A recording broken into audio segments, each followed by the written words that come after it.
Morning, everybody. How are you all there? I see Councillor Giddings on the screen now. And I believe we're going to have Mayor Burton virtually in a moment.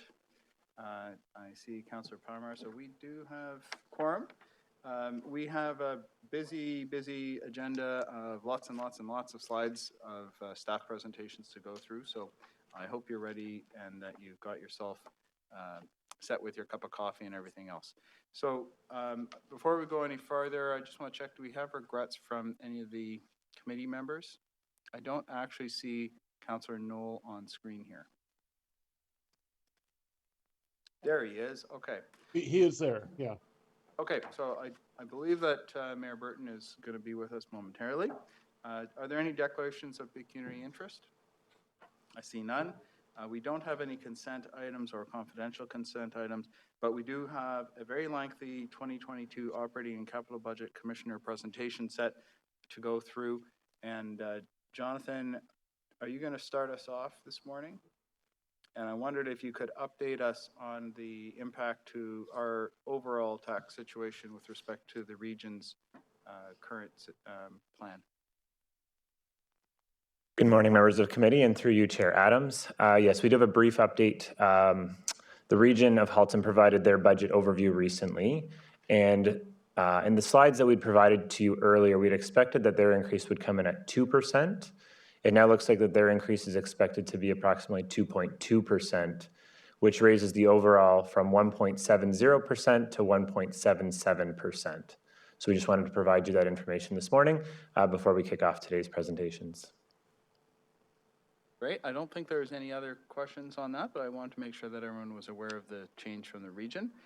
We are going to be starting with the Office of the CAO this morning, and welcome. I think you're going to work off of the main deck there, or the main, and Mayor Burton has just joined us. There he is.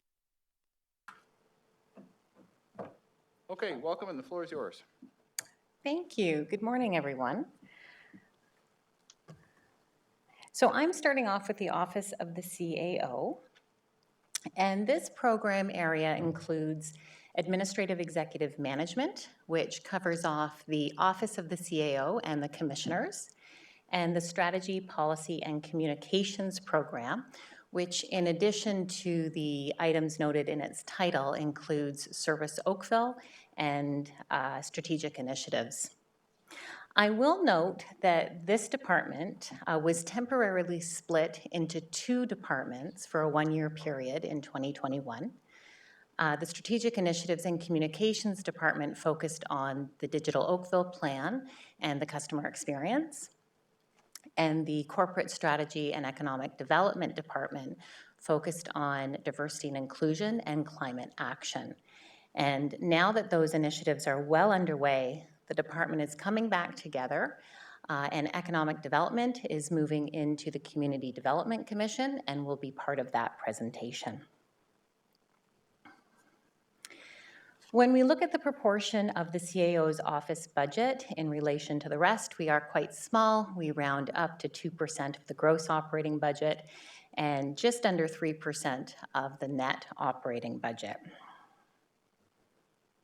And when we look at the key focus areas of council, the operating budget for these program areas support accountable government, and the capital budget supports accountable government and the environment.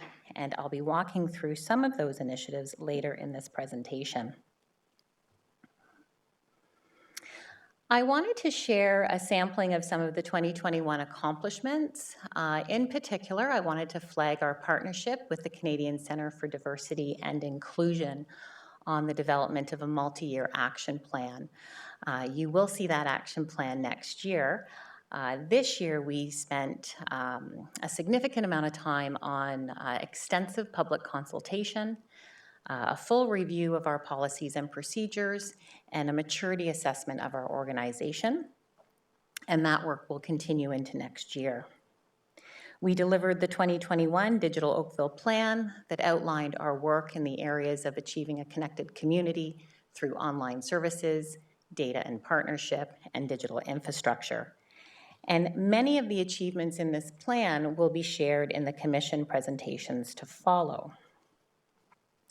And we've been developing our climate action roadmap that brings together all of the climate action initiatives completed or underway. Examples include the risk and vulnerability assessments that have been done to help adapt and reduce our risk to climate impacts, along with outreach and education.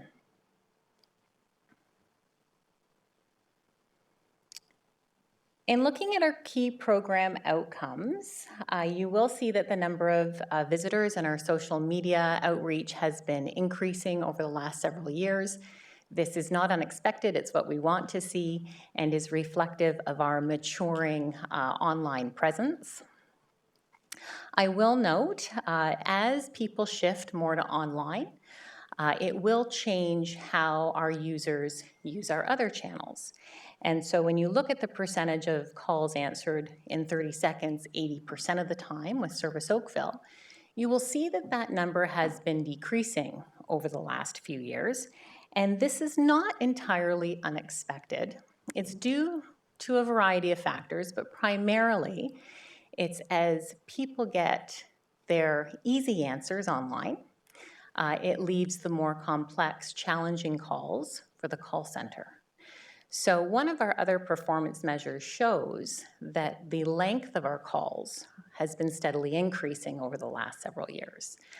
And, you know, while not unexpected, we are going to be looking at ways to improve that particular performance measure, but it is indicative of the fact that our calls are taking longer. For climate action, the town set a target of a 24% reduction in greenhouse gas emissions by 2021. We almost reached this target early in 2020, partly due to the fact that our facilities were closed as a result of the pandemic. And we fully expect to meet this target in 2021. And similarly, the town set a target of a 17.5% reduction in our corporate energy use by 2021. In 2020, we exceeded that target with a 22.6% reduction. Again, it was aided by the fact that our facilities were closed for a portion of the year. And we do anticipate meeting this target in 2021. Looking ahead to 2022, I'd like to highlight 5 areas for you today, along with the expected timing of these items. The citizen survey will be released in Q1, and we are certainly looking forward to getting some updated feedback on our programs and our services. And we will be sharing those results with Council in Q2.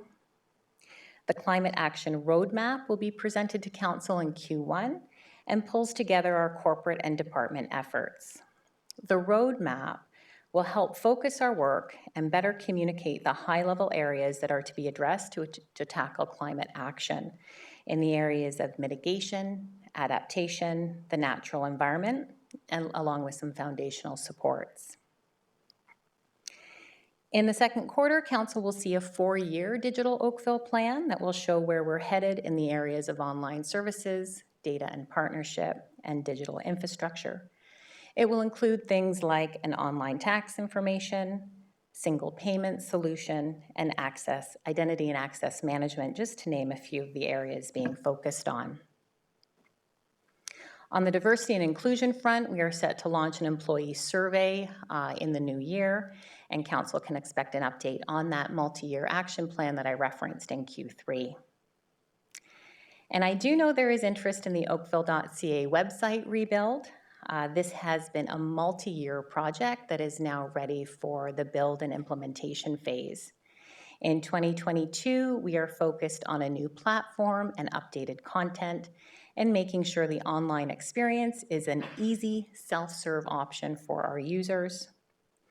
Users will see a new design, new navigation, pages that are less text-heavy, more plain language, and more intuitive search results. We are going to begin the procurement process shortly in the new year, and we expect to launch that new site in early 2023. This does remain a multi-year project. After the main site is launched, we will then migrate the town's other web properties, things like oakvilletransit.ca, oakvillecenter.ca. They would be migrated onto the new platform as well. And this is really a foundational item. I do want to emphasize that. It's an investment that will not only make the information easier to find, which is of critical importance to us, but it does allow those future or enable those future investments, the next suite of our online services, for example, to be done quickly and through an agile process. And finally, regarding the COVID-19 Emergency and Recovery Plan, Colleen Bell, who is our Emergency Operations Lead, will be speaking to that in her presentation later today.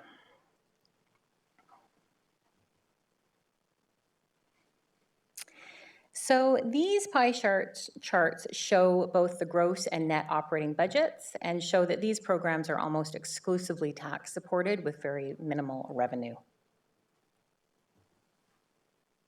And when we look at the year-over-year increase, the administrative executive management, that budget's increased primarily due to the removal of the transfer from the Tax Rate Stabilization Reserve Fund that was budgeted for the review efficiencies.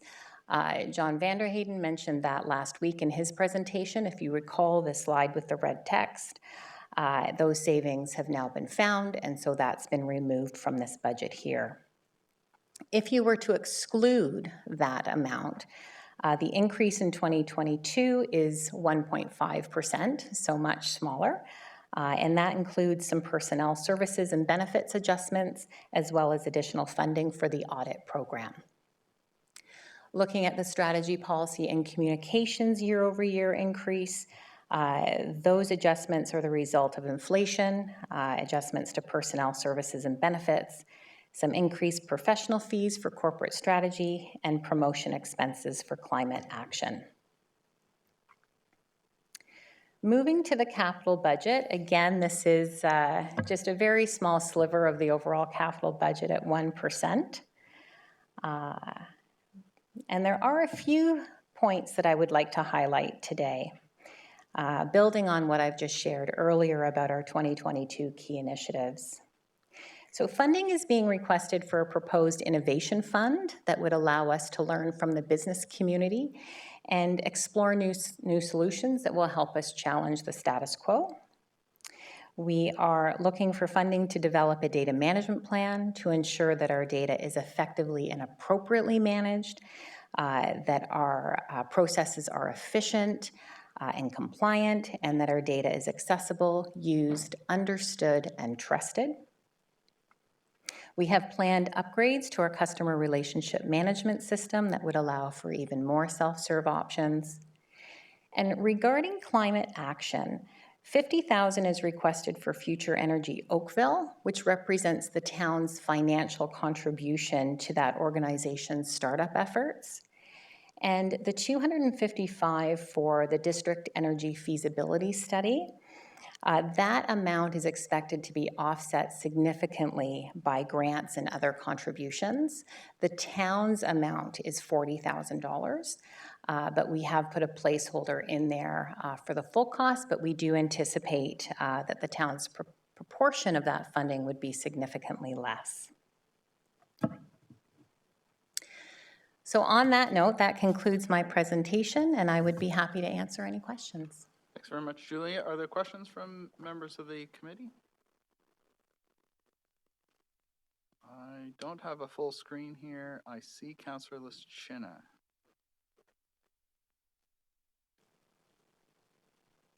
Thank you, Go Mr. ahead. Chair. Thank you for that presentation, Julie. A couple of questions. So the 2022 citizen survey, is that middle of the year or end of the year in 2022? We're expecting to launch that at the end of January. Okay, so beginning. And it's not only online. There's No. going to be various ways of reaching. Yes. Okay. My second question is about Oakville.ca website. Every year or every time we do, spend more money on the website, you always hear the keywords of more, agile and more friendly and all this. And, I'm kind of losing hope on that because it just happens every time. And every time you come back to the website, you know, people have difficulty finding things. It's just not intuitive. And, you know, how are we to believe that spending 1.1 million now is going to make a difference? It just, you know, over the years, it all this money into it, it still feels like, what is happening in this area? And, you know, are there's places in the world that have done websites that are just amazing, and yet we still struggle. How do we reconcile this? So that's a very fair question. I would say we have, over the last several years, tinkered with the website, trying to tweak it here and there with not the level of improvement that we'd been hoping to see. The change this time is the full rebuild. So this isn't replacing pages here and there. This is an entire new site. We are using technology that's 20 years old, for example, so we need to update the content management system that we're using. There are different reasons why the search function is so difficult. I won't get too much into the detail, one of which is we have two different engines that you can draw from, which creates confusion. But the idea is we need to, unfortunately, start fresh. We need to rebuild it from the ground up. The investment is significant. It does include a fair amount of temporary staff support to actually rewrite the content as well. So it isn't simply we have a new platform, we want to transfer old information onto the new site. It is rewriting and rethinking what goes on there. With any website development, though, it is an investment, and it does require year-over-year improvement. Our current stats tell us that 1/3 of our content is out of date, and 1/3 needs to be rewritten, which gives a sense of the size and scope of the effort underway. But we are looking for a planned year-over-year continuous improvement approach, but we start with a new platform that is easier for us to use and make changes on a much faster basis going forward. Well, look forward to that. But as I said, that is certainly one of the main, you know, communication vehicles for the town. And it's just upsetting every time that I have to call because I can't even find for, you know. I hear you. We absolutely know it has to be fixed. I'm sure we all look forward to having a search engine that works well. Councillor Knoll. Thank you very much. I'm going to sound like I'm just following up on Councillor Lischina's questions. I have questions about the website as well, and a couple points I want to make, or requests I want to make. I can't emphasize enough my colleagues' comments and frustration with the website. My history on this goes back more than Natalia's, because I've been here for 21 years, and we've never had a website that's worked well. And I have been disappointed by this more often than not, and I hear about it constantly from our customers, our taxpayers, our business operators, etc., where they just can't get the data that they're looking for.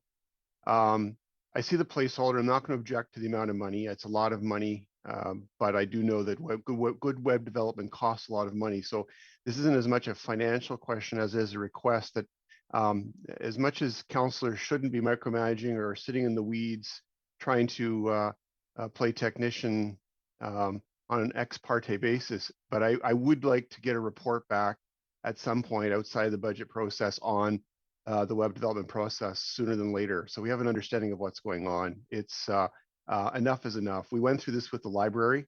It was a disaster, but we managed to fix it, and it costs a lot of money. And I think the citizens really need to have a website that works. They can access the data that they're looking for, and they can actually search for things. And I'd like to see the progress.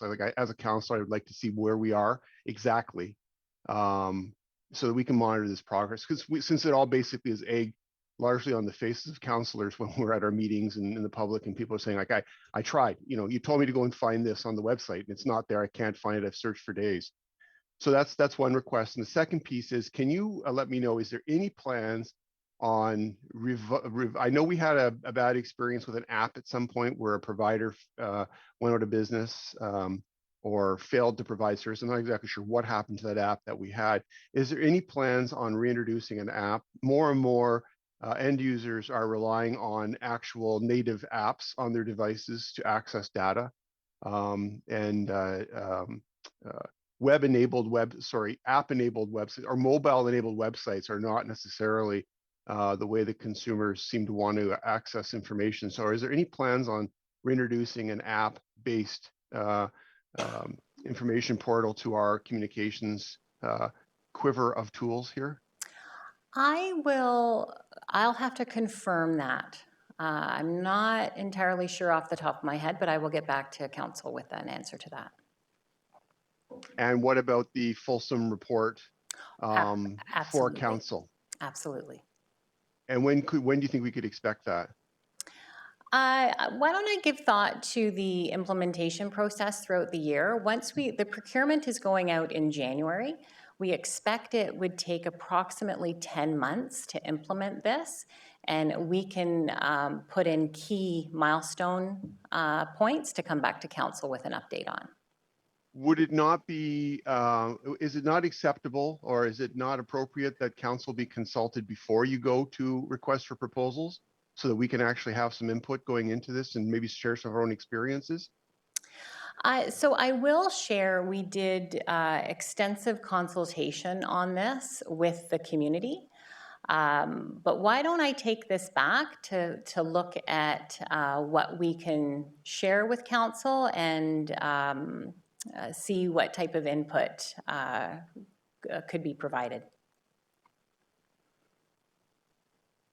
Okay, I'm not looking for staff input. I'm looking for opportunities for council to have input. Yeah. Is that what you meant? Yes. Okay. Yes. Okay, I do intend to follow up on this. Councillor Lischina expressed her frustration. I know I've spoken to a number of other councillors offline who've also been frustrated by this. So I really feel this is something that for me is going to be a big issue after the budget's over, to make sure that we've got this on course. I had a really bad experience recently managing a board, the chair as chair of the library through this process, which is a much smaller kind of initiative, and it was a nightmare, and we fixed it, or we're in the process of getting it fixed. And I want to make sure that that I have a comfort level, and collectively as council, we have a comfort level going forward with whatever plans are next as well. Councillor Knoll, thanks very much for bringing this up. I suggest that we ask our staff to bring back some further information for our December 14th meeting so that we have a next step on this particular project in terms of how it gets managed. Thank you for crossing the T on that. I think that's a great idea. Thank you. Okay. Councillor Giddings? Thank you, Chair Adams. I think that Councillors Lischina and Knoll have covered off the website for now, so I concur with them and thank them for bringing that forward. Julie, you talked about calls being taking up more time when residents are calling in, and curious in terms of, you mentioned being able to update the website. Is that the kind of thing that we should be doing more of? Is it like, do you have you've identified the buckets that are causing the concern, I take it, in terms of whether it be leaf pickup at this time of year or COVID related questions? Is that the kind of thing that this do-over will allow to occur on the fly or weekly? So that is part of it. We are also investing in more data management capacity in Service Oakville to assess the types of calls coming in, compare it to what's online, to be more proactive in the responses. Some of the upgrades mentioned on the customer relationship management piece would include things like a chat bot function, right? You can type in your question, get an answer.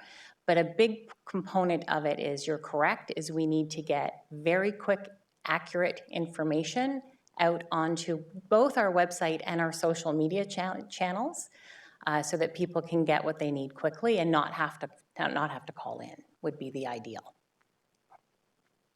I appreciate that. And so when you come back to us, would that include, for example, enhancing report a problem. So people at 8 Yes, or 6 in the morning can go to the website, click, find it, and report it in to save that call yes, from being Service Oakville. yes. There are changes for report a problem as well. Exciting stuff. Thank you. Councillor Grant? Well, I guess I'm going to pile on.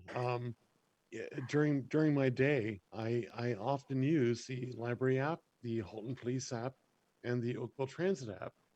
And the problem is that when people talk to me about wanting to deal with stuff in Oakville, it is more difficult. So I really, want to, I guess, pile on with Councillors Chinna, Knoll, Giddings, and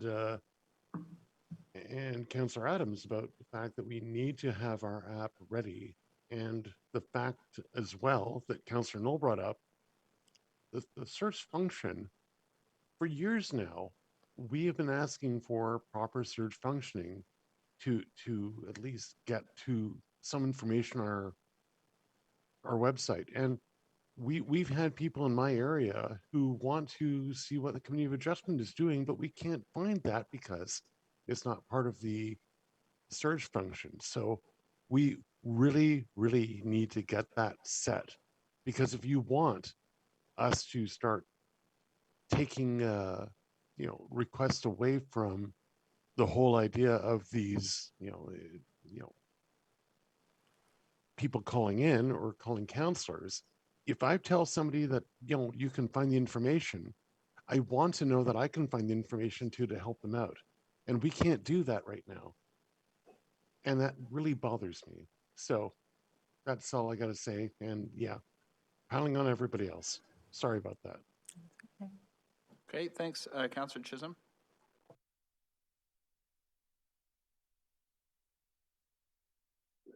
Through you, Chair. The question I have, Julie, you might not be able to answer this, but the Oakville app, is there any way we can take that down? The Oakville app, Yes. I'm not sure what you're referring to. The mobile Well, when I app? go on when I go on my, and I have the Oakville app, I still have it in my system. It is so outdated, hasn't been maintained probably in 4 years. So I don't know why I still have an Oakville app. And so I'm concerned, is that coming from the source, or is it something that I can do to eliminate? Because it's, matter of fact, it's 2 terms ago of counselors on the app. So because it has all news and notices, facilities, active Oakville Council reports and problems. It's all there, but it's not being maintained. Okay, let me take that back. I will get it.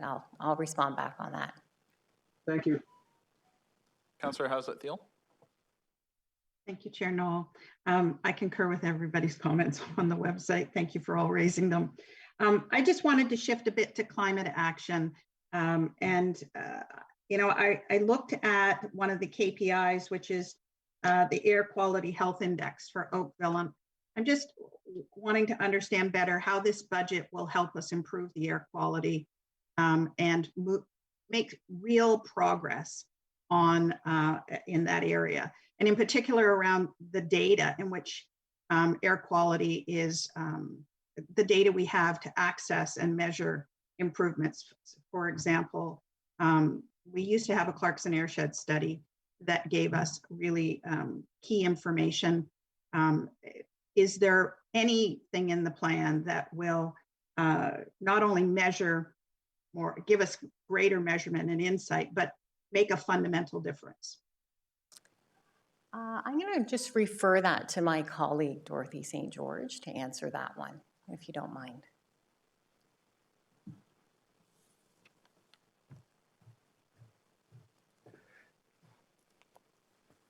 Good morning, through you, Mr. Chair. There are a number of initiatives that will be undertaken, and the Climate Action Roadmap will be coming forward to you early in the new year. Corporately, there have been energy audits that have done looking at the air quality within town facilities, and upgrades done to the air exchanges. So that is one initiative, but we are looking at energy retrofits for homes throughout the community, and a number of initiatives that will be coming forward for your review in the new year. Thank you. Is there any changes in, like, the staff levels haven't changed? Is there any changes in regards to gathering or partnering with others around air quality in particular? Through you, Mr. Chair, I'll have to get back to you regarding some of the initiatives and partnerships within the community. Again, we are looking at both corporate and community-wide climate action initiatives, and we can provide that information for you. Thanks very much. Okay, I think that's everybody on this particular item. I see Mayor Burton has just raised his hand.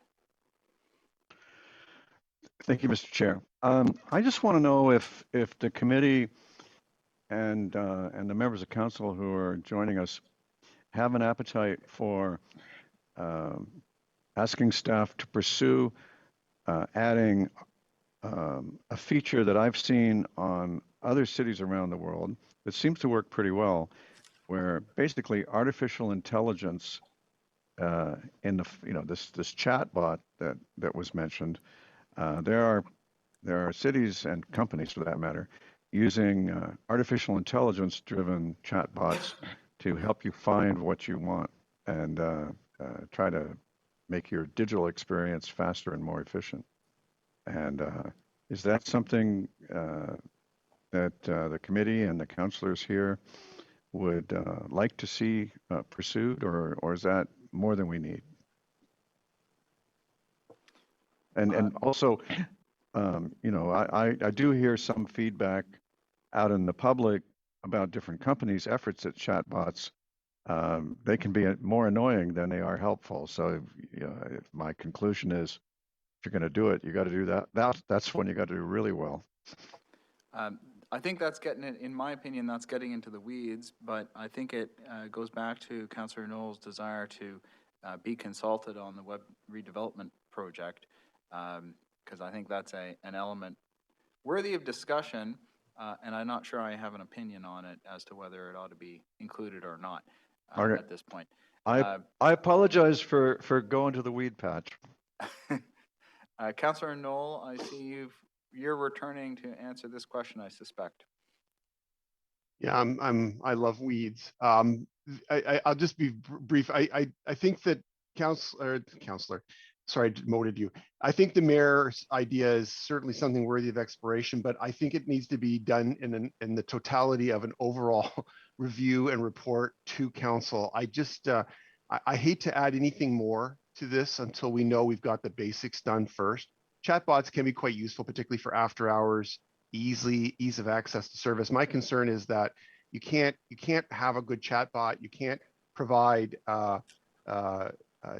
dynamic access to data unless you've got your search engine perfected and you've got a good foundation first. So I think we have to focus on a really good foundation, and more than anything, I really feel that council needs to be updated and have an opportunity to provide some input on this project as quickly as possible before we go out to tender and before we go out to any kind of additional specifications on this project. But I would certainly like to put a pin in what the mayor has said. I think it's a great idea that can be part of the total project, because I think that I've used them successfully. They can be annoying. It depends on how they're configured, but if they're configured well, they can be incredibly useful. Good feedback. Councillor Giddings?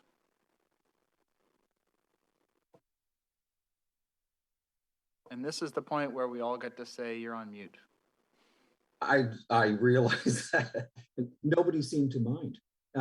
I concur with the mayor. My assumption, to be perfectly frank, was that this was being contemplated, and it was just a matter of the degree in which it would be implemented. So I look forward to having that come back.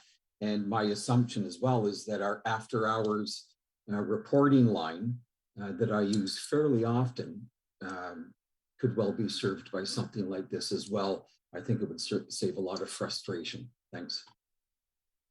Councillor Lischina? Thank you, Mr. Chair. Just to confirm, or first of all, hopefully the presentations can have the associated tabs with the from the budget book, because I'm not sure if tab 17 was covered as part of this presentation, HR, or is that further down? That's in No. corporate services. Okay, so I'll leave my question until later, but I'm just confused of which tabs would belong.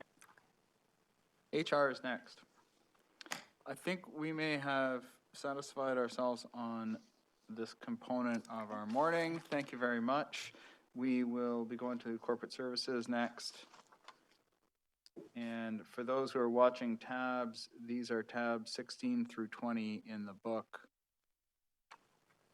So we're going to be covering political governance, IT solutions, regulatory services, HR, financial services, and legal services. Welcome. Okay. We look forward to your presentation. Thank you. I'm pleased to present the corporate services budget for 2022. As Councillor Adams indicated, my presentation will include human resources, our clerk's department, finance, legal services, and information technology, as well as political governance, which includes council and committee. The corporate services programs represent 8% of the gross operating expenditures for the town and 12% of the net tax levy. Most of the programs within corporate services support the accountable government key area focus, with 86% of our expenditures supporting that key focus area. The remaining 14% support the engaged community, and this is primarily political governance, which includes mayor and council, election, council and committee services, and the print center. Similar to the operating budget, our capital budget supports the accountable government area of focus. 2021 has been a very busy year for us, and I just wanted to highlight some of the accomplishments this year.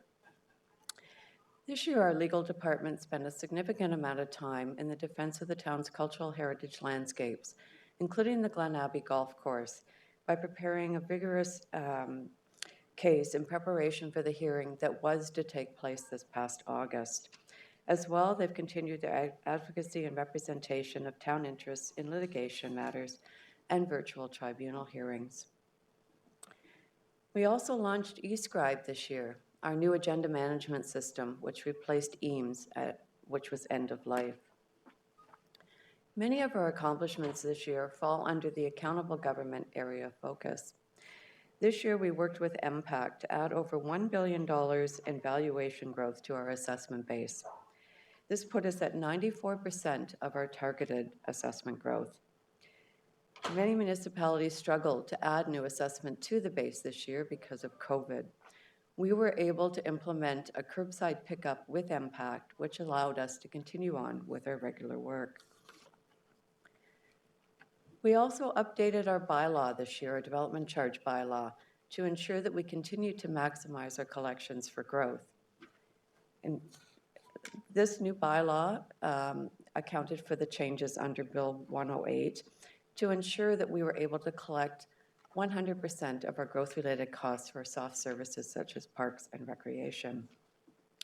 We had a clean audit opinion for 2020 financial statements, and the 2021 budget that was presented to Council last year met Council's guideline with an overall increase of 1.63%. This was in no small part because of all of the work that all of our departments did to help mitigate the impacts of COVID. And the budget presented to you last week by John also comes in within Council's guideline with a proposed increase of 1.77%. Our Human Resources Department introduced a new leadership plan this year. While this is a multi-year plan, in 2021, the focus was on supervisor training and was targeted to new and existing supervisors. There was a large interest in this program, and feedback has been extremely positive. We also partnered with Harvard Managed Mentor to provide online self-paced learning, guest speaker sessions, and leadership cafes. In 2021, our priority topic was stress management and mental health. We had 83% participation in our online speaker surveys, and 78% of our management team attended the Leadership Cafe, which provided an opportunity to connect with leaders across the organization. I think I mentioned, or maybe I didn't, we spent a great deal of time this year supporting the COVID response.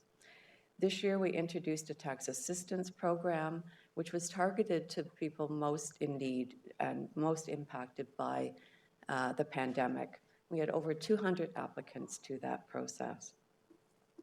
As well, we continue to update our bylaws and policies and procedures as legislation changed, working with departments across the organizations to ensure that we met legislative compliance in all areas. And this included the implementation and development of our mandatory vaccination policy. Our human resources and payroll departments work closely with departments to ensure that they had the support necessary to navigate the many implications that the pandemic has had on the town's workforce. And our Information Technology Solutions Department continued to support electronic meetings, this year consolidating our meeting platform under Microsoft Teams, and of course continuing to support our Zoom for council meetings.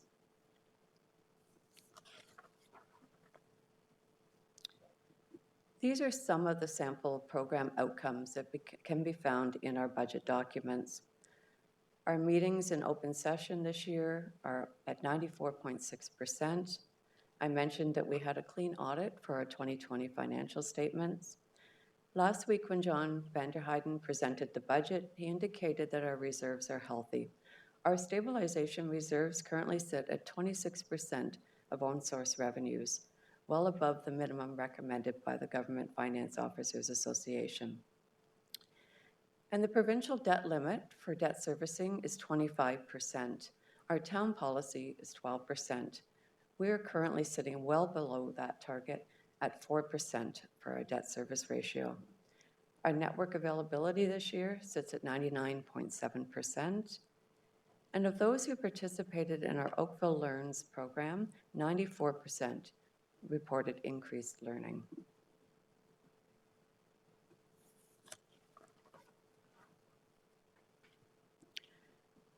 While 2021 has been a busy year, we have several initiatives planned for 2022.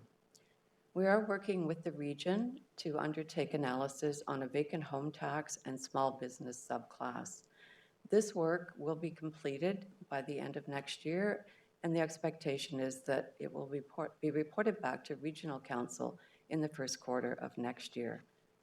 As well, our development charge background study and bylaw will be updated. I did mention that we amended the bylaw earlier this year, but we do need to actually do a new bylaw. Our bylaw expires in February of 23.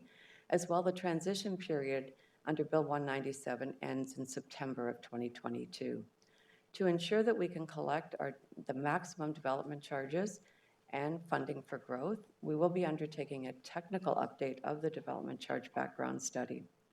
As well, we'll be undertaking our first ever community benefit charge background study and bylaw. The plan is to bring those back to council by September to ensure that we continue to maximize our funding for growth. Our purchasing bylaw will be updated this year. The bylaw is put in place to ensure that we have a transparent and accountable process in purchasing. We update it every 5 years. 2022 will be the year that we undertake that. As well, we'll be implementing contract management training across the organization. We have a decentralized buying process, and it's imperative that all employees purchasing goods and services have a solid understanding of the requirements and responsibilities, not only for issuing and evaluating RFPs, but also for managing those subsequent contracts. Our bargaining and relations strategy work is underway. We have 4 union contracts within the organization. 2 of those will be up for renewal in 2022, and the remaining 2 in 2023. And this year, Information Technology Solutions underwent an organizational realignment, which included creating a dedicated functional group responsible for cybersecurity.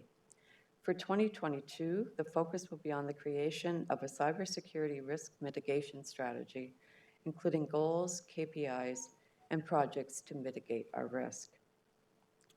Our Clerks Department has already begun preparing for the 2022 election. This initiative not only involves the Clerks Department and ITS, but also support from across the organization to ensure that we have a smooth process. One of the requests from Council during the strategic plan refresh was that we look into options to present searchable consolidated bylaws online. This year, we were able to consolidate most of the frequently accessed bylaws, and that work will continue into 2022. As well, we have included funding in the capital budget to look for solutions to replace our current bylaw information system, or BLIS. As the current system does not provide consolidated versions of bylaws that have been amended, and users must be aware of how to use the search tool to obtain all relevant amending bylaws pertaining to their search. We'll also be awarding the contract for new tax software in the first quarter of next year. Implementation of this project is expected to take approximately 2 years, with a go-live date scheduled for early 2024. A key feature of the new software is the online self-serve capabilities. This aligns with our digital strategy, and I know it will be well received by property owners. And as I mentioned, we launched our leadership plan earlier this year. The leadership development plan has 3 key elements: leadership orientation, supervisor skills development, and leadership development. Next year, we'll be implementing in-person health and safety supervisor training, labor relations training, as well as developing e-learning modules that include finance and HR essentials, asset management, communication, and issues management. We'll also be launching an Emerging Leaders program, and as part of our leadership development, we'll be offering 2 new modules: diversity, inclusion, and belonging, and developing a coaching culture. In our ongoing COVID response, we'll continue tracking COVID financial impacts to ensure we're able to take advantage of any provincial or federal funding available. And we'll also begin post-pandemic workforce planning. The gross operating budget for the programs and corporate services totaled $31.2 million, and the net operating budget of $27.7 million. Both the gross and net budgets, the largest share is our Information Technology Solutions Department, followed by Finance, Political Government, Human Resources. Most of the programs within corporate services have year-over-year tax levy increases in line with inflation. There are 2 outliers to this. The first is our Human Resources Department, which has a slightly larger increase for 2022, as it includes some one-time funding to support the organization through the COVID recovery. As well, Information Technology and Solutions, along with the inflationary impacts on existing services and contracts, includes the operating impact from completed capital projects throughout the organization, where we require increased software, contract maintenance, and support. And now just a brief overview of the corporate services capital budget. Our capital budget is a very small portion of the town's 2022 capital program at just 6% of the budget. The majority of the projects are within our ITS department and support the organization as a whole through hardware and software replacements and upgrades, as well as technology to support department operations. The other projects are in program-specific areas and support continuous improvement either within that department or across the organization. This slide shows some of the highlights of our capital program for 2022. Many of the projects highlighted here I've already spoken to, but I did want to touch briefly on a couple that I haven't talked about. The first is Office 365. We will begin implementing Office 365 in 2022, This will improve the user experience as well as enhance our cyber risk mitigation. And there's $500,000 in the budget for foundational work on enterprise payments. The Enterprise Payments Program supports the digital strategy by optimizing the full process, including online payments. When fully implemented, it will enhance the payment process for all town services. And that concludes my presentation. I'd be happy to answer any questions. Councillor Giddings? Thank you, through you, Chair. I had to flip back to tab 8. I know we're 16 to 20. I had to flip back to tab 8 regarding the election. The crystal ball's a little hazy for next October at this point. Is that enough money to cover contingencies, whether we're going to have a socially distanced election or whether we're going to need additional polling areas to spread people out? Just wondering the thought that's been put behind that. Through you, Mr. Chair. The election budget's been set based on how we see the election process unfolding for 2022. It is funded from the election reserve. So if we find that we do need more funds to increase, or as a result of increased costs, if the pandemic continues, we will draw on the reserve to ensure that all the needs are met. Thank you very much. Councillor Palmer? Thank you, Mr. Chair, and thank you for the presentation. My question is, one of the slides actually showed post-pandemic workforce planning. And my question is if that includes planning for return to the chambers for council and the public, and what that really entails if we're looking at budgeting for maybe some structural changes, if we've started to look at whether we'll have, plexiglasses up or any structural changes to the chambers to allow for a safely meeting in public. Through you, Mr. Chair, we have been looking at that. We have actually ordered plexiglass. It hasn't been installed at this point. Our understanding with the social distancing requirements, the plexiglass would still require councillors to have masks on during the council meetings. We have been in consultation with our area municipalities as well to see what everyone's doing. We do expect that in the new year, as hopefully some of the pandemic restrictions ease, that we will be able to bring people back into the council chambers. Thank you. Councillor Lischina?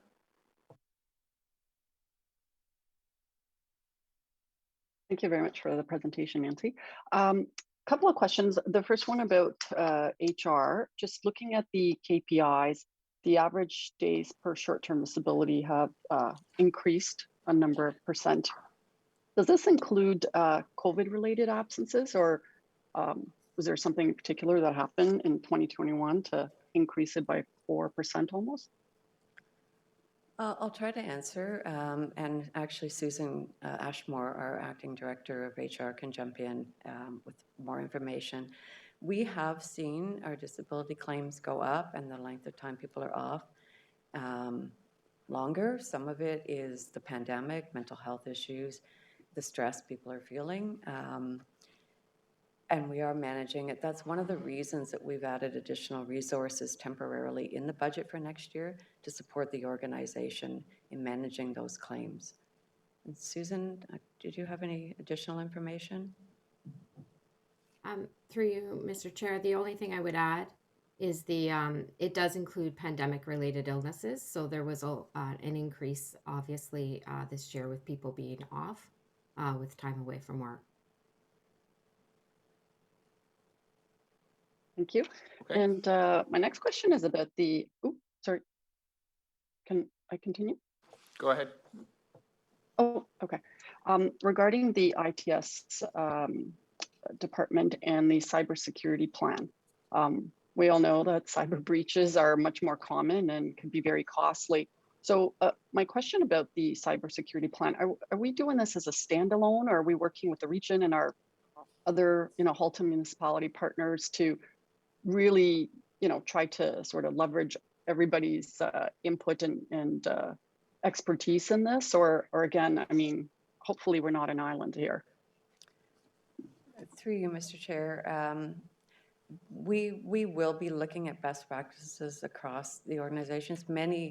Cybersecurity risks have been in the news. We're aware. We are in contact with other municipalities, issues and concerns they have. I will ask Sam to step in and just provide a little bit of background on some of the work that's planned for next year.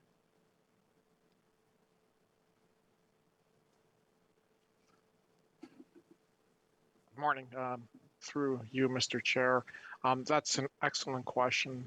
And the short answer is yes, that we will need to include the region and other layers of government, as well as strategic partners from the vendor community to help us with the layering of security. Security is not a single facet. It has multiple vectors and multiple threats. So we are connected to our region. We are connected to other municipalities through the network. So we will need to work with them.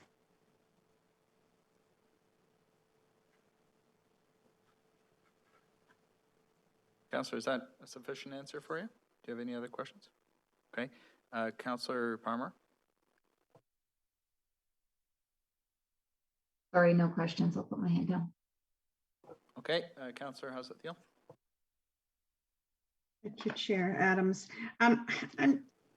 Director Sully, I'm not sure if this question is for you or for someone else, but knowing that your group reviews all the departmental budgets and assesses them to get them within the inflationary target, is there a report that tells us the number of gapped positions in 2021 and how many of those are being returned in 2022? And in addition to that, is there any insight you can give us in terms of process improvements that were achieved even though COVID was stressful and difficult and painful for many? Is there process improvements that we would see actualized in terms of budget savings that may not just be apparent through the binder? Through you, Mr. Chair, we do budget for corporate gapping within the organization. We know that there's always vacant positions and that there's staff turnover. So in our corporate section, we budget for gapping. As well, departments have kept some positions vacant as they're undertaking service reviews. And then with the pandemic, there were many positions vacant. So I think you've seen in our financial progress reports all of the savings related to these vacant positions, but they're really temporary in nature. As we return to offering all of our programs and services, we're seeing the demand for those services increasing. We need to bring the staff back to support the operations of the town. We can't continue to manage on, I don't want to say skeleton staff, but with the number of vacancies that we have had over the past couple of years. So we do have a report. We do run reports on the vacancies. As a position is vacant, if it's going to be filled, it goes through an internal process within the commission to ensure that, first of all, that it's required, that it's the right position for the work that's being done. As we change the way we deliver services, sometimes the nature of the work changes, so we want to make sure that we have the right people hired. So we do go through an internal vetting before the positions are posted. As far as the service reviews, work is continuing on those, and Commissioner Bell will speak to some of that in her presentation.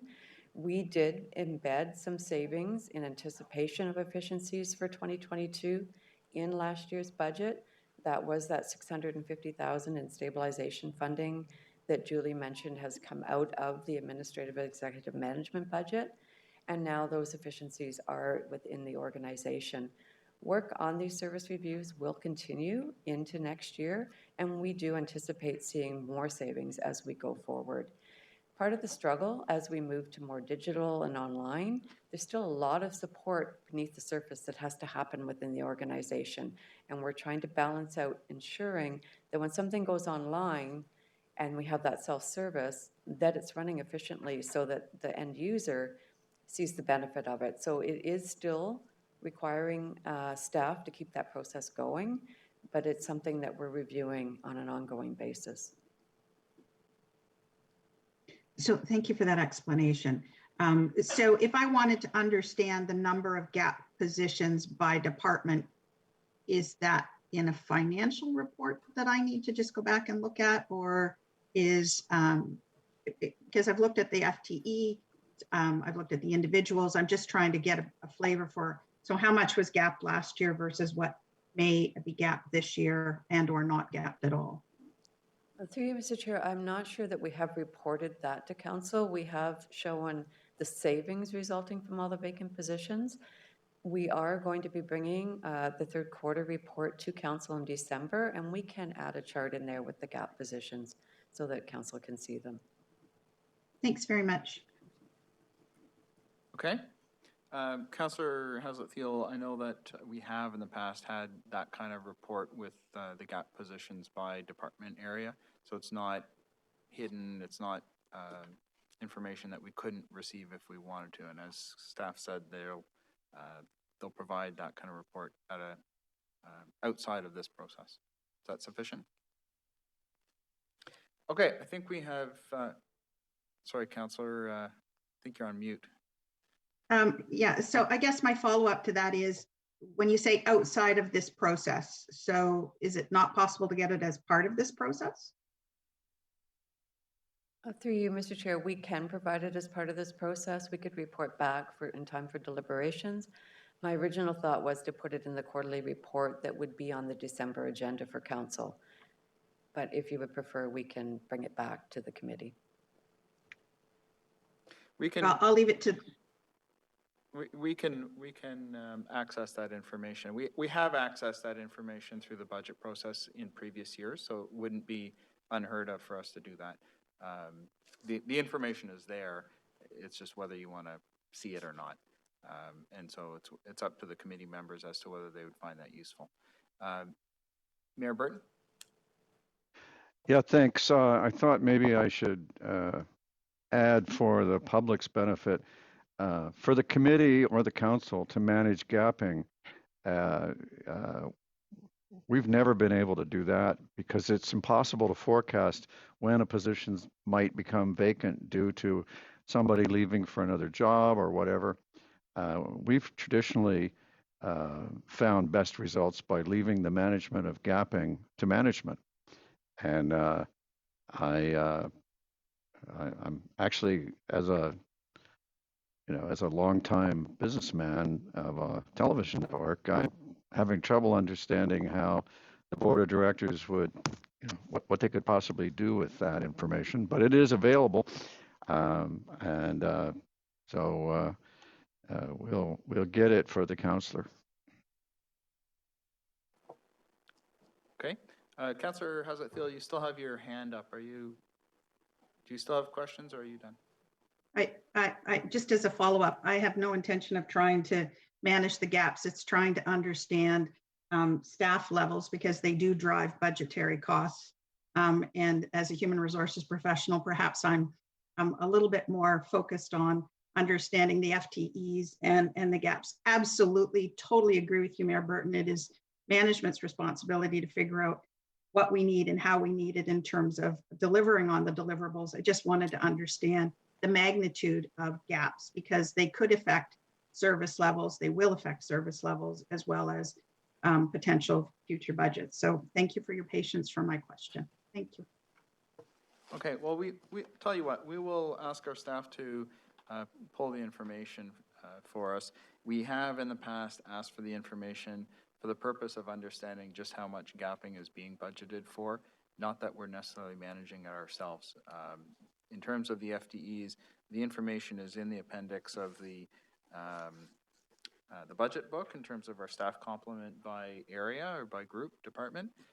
And so we have much of that information already available to us. Okay, I think we are ready to move on to the next section. Thank you very much. We appreciate that presentation, and we are now moving on to the community infrastructure world. Welcome, and for those who are following the tabs, these are going to be tabs 6, 15, and 24 through 26.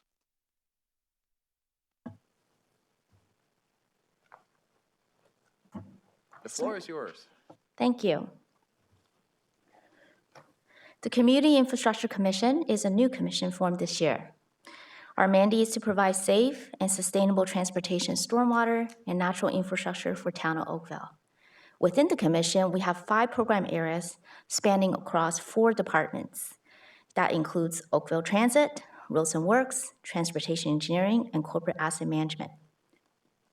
Our program generally oversees the planning, construction, operations, and maintenance, and the direct service delivery to our customers within our road right-of-way, along with the corporate asset management function to develop policies, procedures, and practices that guides the management of all the town's infrastructure in an efficient and sustainable way.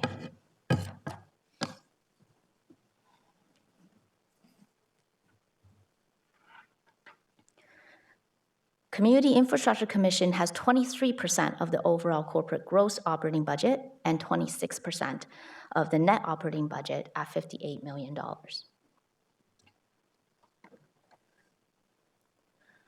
Approximately 96% of the commission operating budget and 82% of the capital budget supports the council focus area of mobility. The primary objective of infrastructure planning, infrastructure maintenance, and transit programs are to promote safe and efficient movement of people and goods throughout the town. The newly formed Corporate Asset Management Program supports various accountable government initiatives by continuing to develop the town's strategic asset management plan to meet the legislative requirements, as well as to promote overall asset management stewardship across all town programs.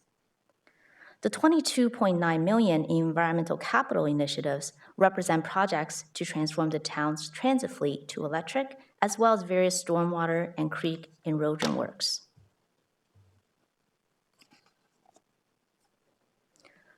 To highlight some of our key accomplishments in 2021, under livability, with the COVID pandemic, development engineering experienced increased number of infill developments.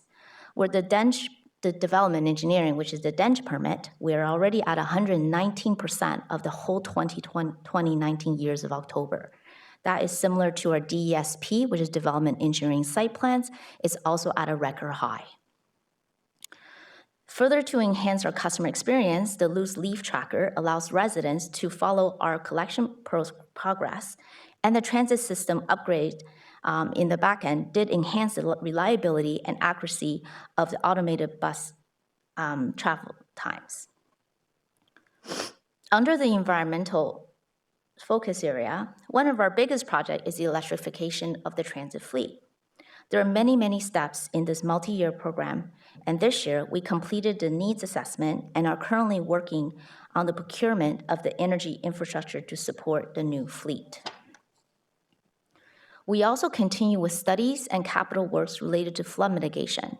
These studies will provide the foundation in our development of a townwide flood mitigation strategy, which I'll speak of for the 2022 initiative. Under the focus area of mobility, within Midtown, we have successfully working with MTO and obtained their support on the recommended infrastructure improvements.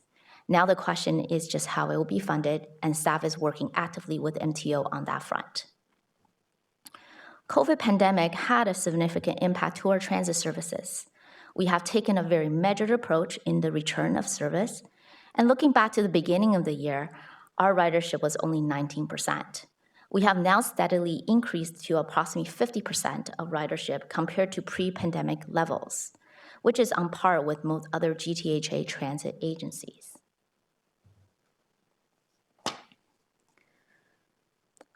What you have in front of you is the key program outcomes related to Corporate Asset Management Department. The asset renewal ratio, condition of the asset, and the useful life ratio are 3 different lenses to look at our infrastructure state of good repair, and they should all be considered together. For example, if there is a high percent of assets in poor condition and low percent of meeting expected useful life, this will indicate that an increase is required in our renewal funding. Currently, we have 91% of assets in good and fair condition. While 70% of the assets meeting the expected useful life, And our asset renewal ratio is within the 75 to 100% range, which indicate the town is investing an appropriate amount of funding to support the overall stated good repair of our infrastructure.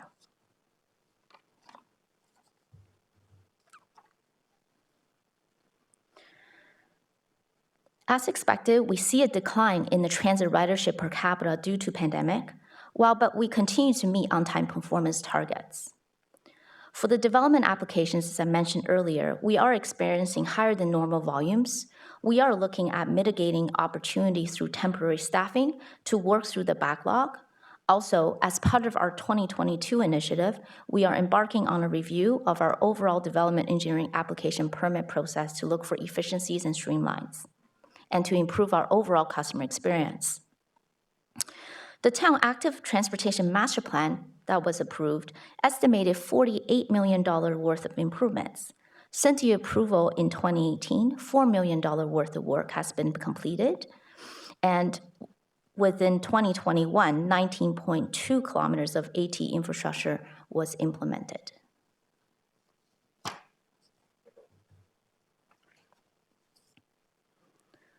To highlight some of our key 2022 initiatives for the Commission, we have a number of exciting ones going. First of all, we're proposing to expand the service for bulk loose leaf program that is before you today in a separate report that will better address the Oakville tree canopy. Another key initiative will be the development of a town-wide flood mitigation strategy. This strategy will utilize studies that you have already seen that has been completed, such as the Stormwater Master Plan, environmental assessments, and a number of the river ring studies coming before you, some of them already and some in coming January and February. The strategy will evaluate level of service relative to the risk of flooding and prioritize capital improvements to maximize the flood protection for our residents. Under mobility, the completion of the urban mobility strategy from the Community Development Commission will provide a policy guidance to the upcoming Transportation Master Plan that we'll be initiating in order to support the DC update study in coming years.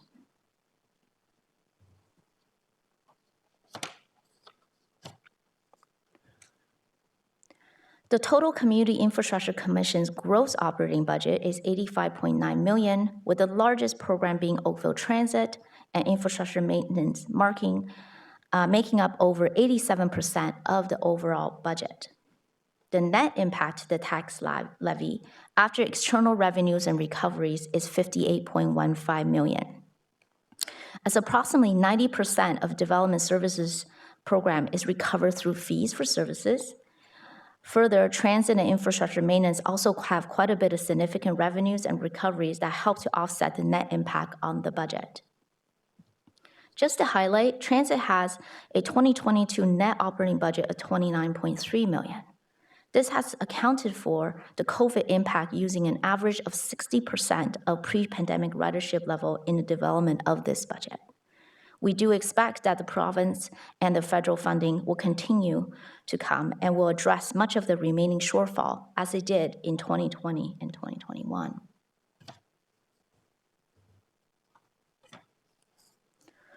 When comparing to 2021, the total tax levy for the Community Infrastructure Commission is $58.15 million, which has increased by $2.3 million or 4% for the 2022 budget.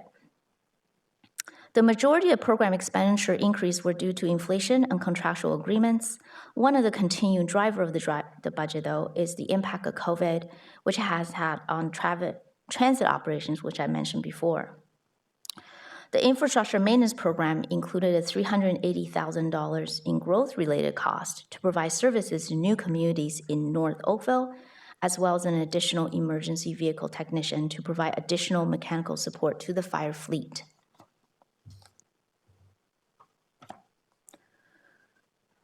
I thought I'd spend a moment on the corporate asset management and the journey that we're taking. With the creation of the department, we continue to mature in our journey to further enhance the management of the town's infrastructure in a sustainable manner. The town has been on this journey since 2009, We maintain a complete inventory of our assets, and the data is used on an annual basis to support the capital budget planning decisions and long-term infrastructure requirements.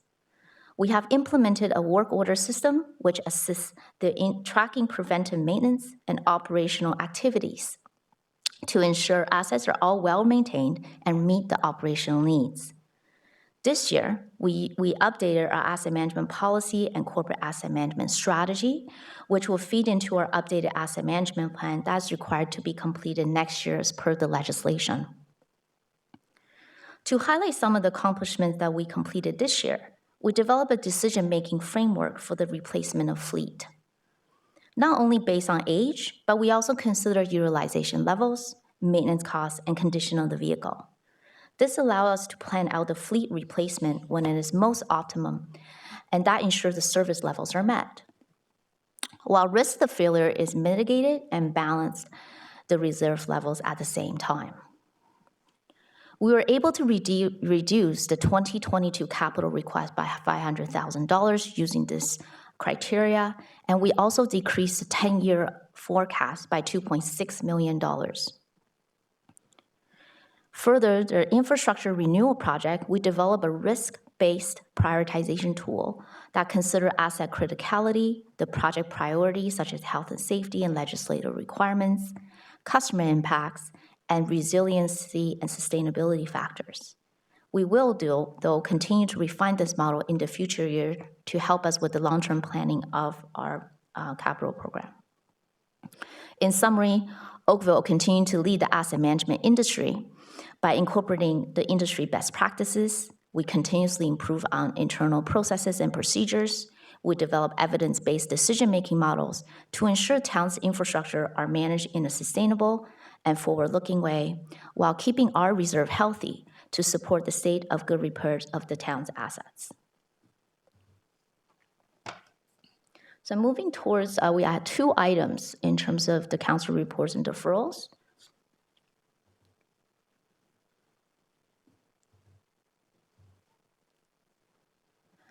The first item is related to the loose leaf collection program. We conducted a review of the current service levels and was presented to council in September this year. Our current service levels is based on a larger zone and with spring service of 1 pass and fall service of 1 to 3 passes or 3 passes. This review resulted in a tiered service level as the canopy ages, where it is not based on those large zones, but based on the subdivision age, proximity to mature woodlots, and the age of canopy. The table you have in front of you is also included in the report, and this is the staff recommendation in the proposed service level moving forward for fall collection. Tree age less than 25 years does not receive loose leaf collection. Street adjacent to woodlots and trees between 25 to 40 years old receive 1 service pass. Trees between 40 to 60 years old receive 2 service passes, and tree between greater than 60 years, receive 3 service passes.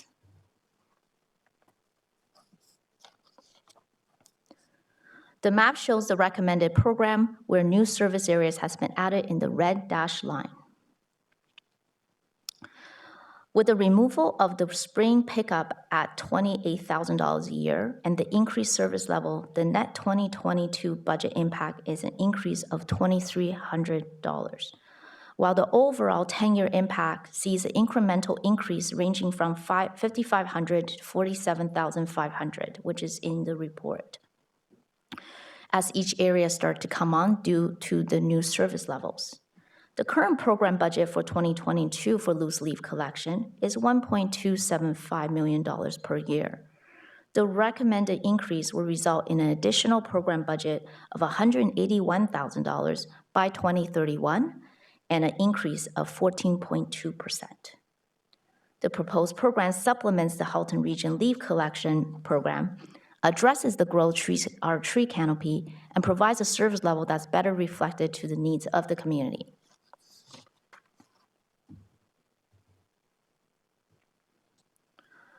The second report, deferral items, is related to the Neighborhood Traffic Safety Program. At the October 18 council meeting, staff presented a comprehensive program to address neighborhood safety across the town. The various initiatives complement each other to increase safety and reduce speed on town roads. Just to highlight, and there's much details in the report, is the 2022 capital budget to support this program is $1.31 million, where $600,000 is currently already in the forecast, and $710,000, sorry, I'm looking at my notes, I apologize, $710K in additional funding. This includes, to highlight, 3 40K kilometer speed limit pilot studies, including Lakeshore Woods. We added 11 additional community safety zones, which along with the 21 that we already have, results in a total of 32 by 2022. And the request to increase the implementation of 20 pedestrian crossovers have been included in 2022 only, with the future years at 10 locations per year. From an operating budget perspective, the ASE program includes 14 cameras with an annual net cost of $470,000. And because the 2022 request is only for the partial 6-month operations, you'll see the number a little different from the 470. Overall, neighborhood traffic safety program has expanded over the years, so it also includes a staffing resource for 2 years time frame to support the project management, data analysis, implementation of these various initiatives. We do have a current base operating budget of $559,000 per year, which does include staffing, deploying and rotating the existing radar speed display signs, and we use the funding to conduct traffic counts and collect speed surveys.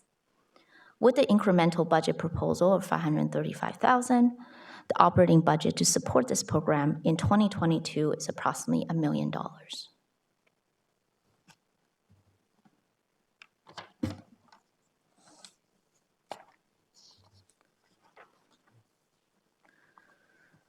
The total 2022 capital budget for the Community Infrastructure Commission is $134.6 million, of which 66% or $89 million is related to infrastructure planning program, which support the growth and renewal of the town's roads, bridges, stormwater infrastructure, and active transportation infrastructure, as well as creek and shoreline improvements.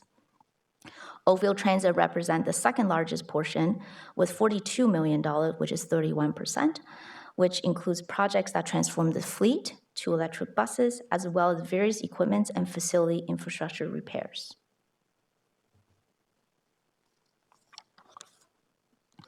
Some of the highlights for the community infrastructure capital project includes, we have $16.9 million allocated to the new battery electric transit buses. 7 of these will be smaller capacity on-demand buses, and 12 will be conventional 40 buses. All of these buses purchases will be funded under the Investing in Canada infrastructure program. $5.6 million is included in the capital budget for stormwater and erosion control infrastructure improvements, where $3.1 million of that is allocated to storm sewer upgrades, which was recommended from the Stormwater Master Plan, and related environmental assessments. The remainder is associated with addressing rehabilitation and state of good repair for stormwater infrastructure.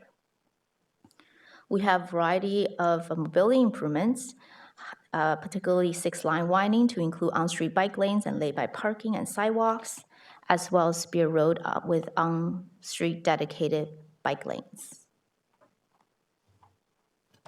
And that concludes my presentation. Okay, just checking here. Let's get back to the screen. Councilor Lischina. Thank you, Mr. Chair. Thank you for the presentation as well. Question regarding the percentage of deficient pavement in the road network, and it's almost 12%. What would that equate to number of kilometers in the town? Any idea? It doesn't have to be answered right now. I mean, we've changed the formula for it, so it's not surprising that it's going up slightly, but I'm just curious of the kilometers of that. We will provide you. As I said, I don't require. Through Chair, sorry, I think My internet seems to be a bit unstable, so I'm not sure if I heard. Nothing has been answered to you yet, but we will get you an answer. Oh, okay, perfect. Okay, so my next question is about Oakville Transit. And sorry, that was, what number is that?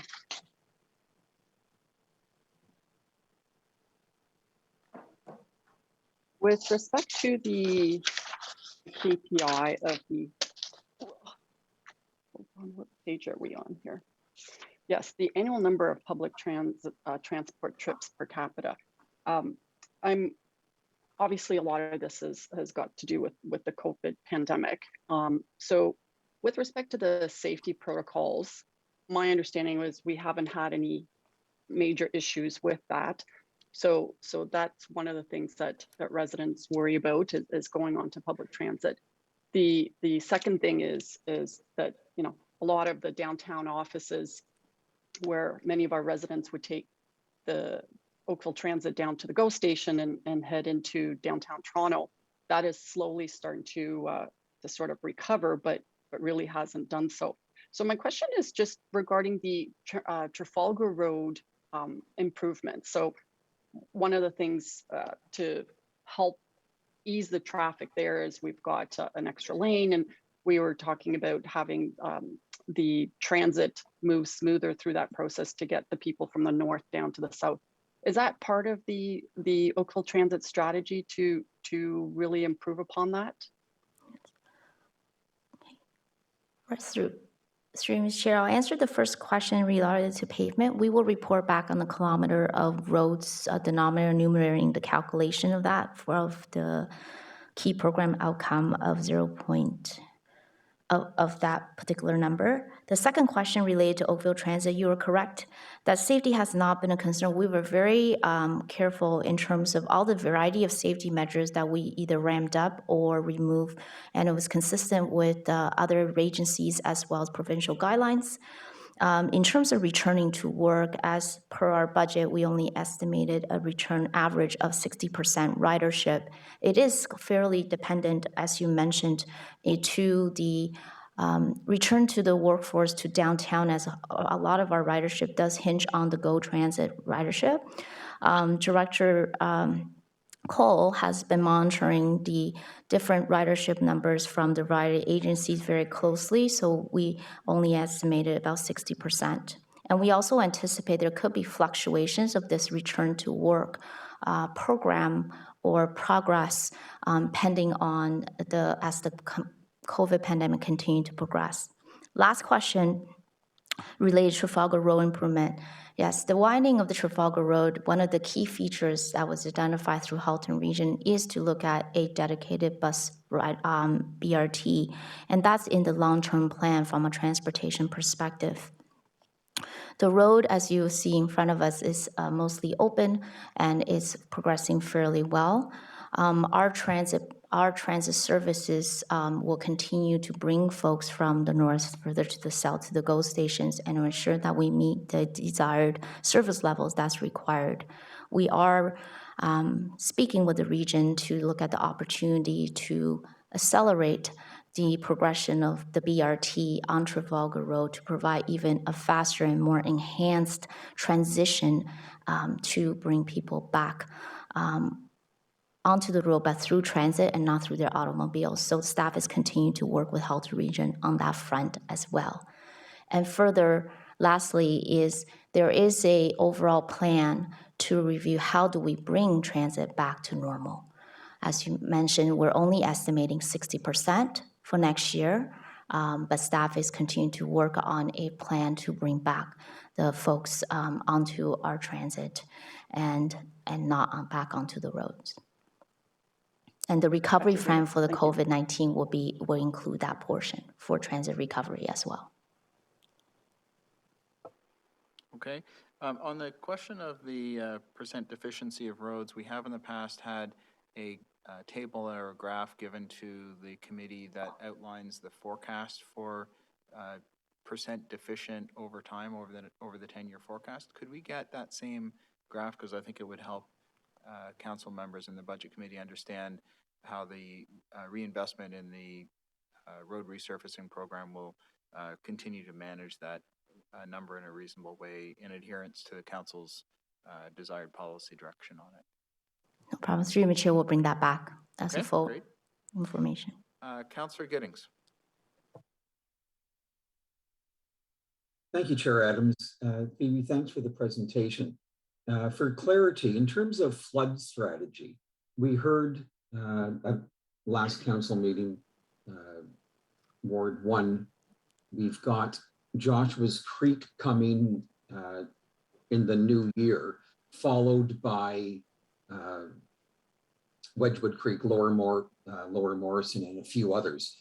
So the budgeting for that, is that in place now, or is that a discussion that's going to be held once we see all of the areas and receive your prioritization requests? Yes. So it's twofold. The studies are all proceeding as independent studies because they're specific to our project area. So say the Joshua Creek is coming forward. We have number riverine study, as you noted, that will be coming forward. For each of these studies, as part of the environmental assessment process, they will provide recommendations as a preferred solution. From that perspective, the study is concluded, similar to our townwide stormwater master plan that was concluded a few years ago. The overall flood mitigation strategy for the town will take all of these studies and will create a prioritization framework and a level of service expectations. And we will provide almost a roadmap and a game plan in terms of how do we improve flood mitigation or flood control within the whole town on a prioritization basis. It will likely be a long-term plan, and we'll also look at a financial strategy to complement those stormwater improvements. These studies are not the limit to the overall flood mitigation strategy. The flood mitigation strategy will include all the assets related to storm, not just the pipes, but also our shoreline, our harbor, our ditches, our the riverines, erosions, anything related to, I'll call it urban flooding, will be considered totality as an overall strategy. So you may see independent studies come through. However, they all feed in to the overall strategy that we are planning to work on for a 2022 initiative next year. I appreciate the details. Thank you. We have a lot of money budgeted for infrastructure. In terms of cost drivers, we're looking at supply concerns on a number of products. We're looking at GTHA area that is undergoing massive growth and demands for infrastructure, whether it be materials or labor. How do you budget for that looking forward towards the next year in terms of how those drivers can affect our budgets? It's a great question, through you, Mr. Chair. Actually, through our corporate asset management department, we have taken a look at our cost estimating practices this year. And one of the ways to look at cost estimate practices and be able to forecast into the future with sufficient contingencies, we not only look at past tender that's completed, we also look at the current industry, cost of the pavement or the aggregate. So staff is quite aware of unit cost that's out there. So with the recent tenders, we get a glimpse of how much we need to look at and update our unit costs in our cost estimating strategy. That's from a bottom-up approach. From a top-down approach, we also look at the overall contingencies and the opportunities for the future and inflationary items. So then when we come from more of a sandwich approach, our cost estimating strategy moving forward into the next 10 years within our 10-year capital plan has been updated, particularly this year. It's been 2 years since we updated our last 10-year capital plan. So we have considered these risks and I'll say buffers to account for the changes in our supply chain, the scarce of the material, as well as just the general price increases of the industry. Lastly, we do updates every year. So every year we also have new tender completed, we have new unit price we receive, so we're always validating as we go to update our 10-year capital plan. Thank you. And last question for now. Good to hear that you've reached an agreement with the province in terms of infrastructure at Midtown. Is that going to be added to the growth area review page for Midtown, or is that going to be coming to council as part of the Midtown update? Oh, through Mr. Chair, the Midtown, all the infrastructure in Midtown has been already included in the 10-year capital plan. So say the QEW interchange, the changes to the Trafalgar interchange, we did reach an agreement that MTO feel that they are the infrastructure that's required for the growth in Midtown. So it's already in your budget package in terms of the project that's within the 10-year capital plan. Of course, as we proceed through the Midtown development, through the Community Development Commission, when we do come back for Midtown reports, we'll provide further updates as either the timelines or agreements or partnerships are agreed upon. Looking forward to it. Thank you. Any others? Okay. Thank you very much for the presentation. I think we have finished our questions for you, so I am going to add to my list of report backs the information with respect to the number of kilometers that are considered to have deficient pavement quality and the 10-year forecast for the same pavement quality numbers. All right, we're ready to move on to the next section of presentations, and where are we here? That brings us to the community development. Oh no, sorry. Yeah. Where am I? I'm lost on my pages here. Yes, welcome. And so we're going to be dealing with tabs 2, 4, 5, 7, 12, and 27, I believe. Thank you, Mr. Chair and members of the committee. I am pleased to present once our slides are up.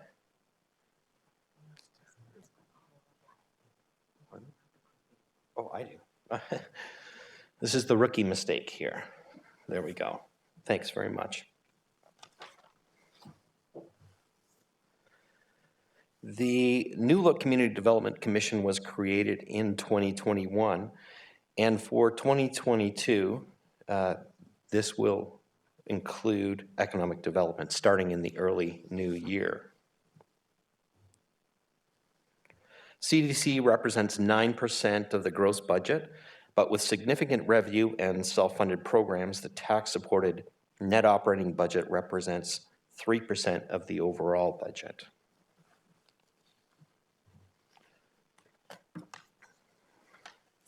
This slide depicts the expenditures through the lens of the strategic plan goals.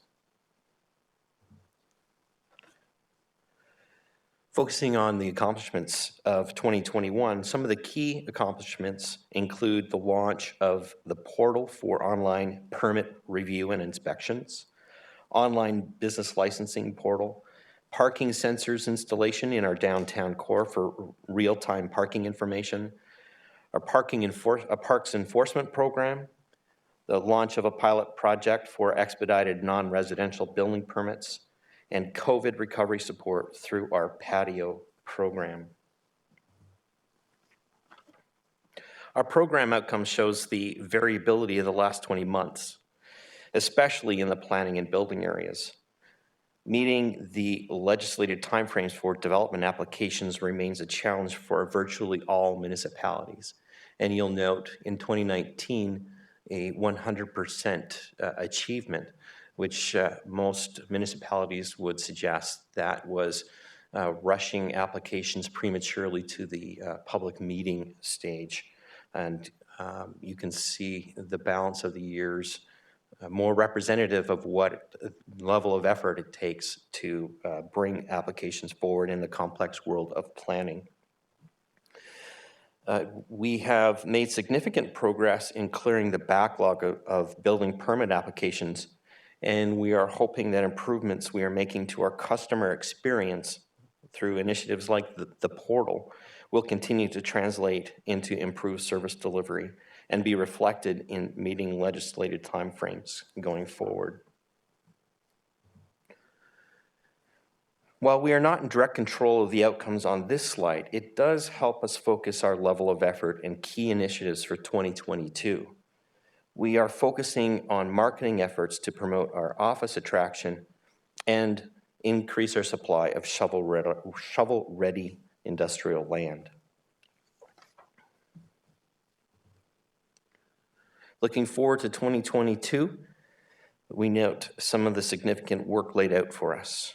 Finalizing the OP review, expanding the expedited program for non-residential building permits, expansion of our online services, supporting local businesses through recovery, initiating the Old Oakville Heritage Conservation District review, and reviewing the bylaws for business licensing, noise, and property standards will make it a busy year.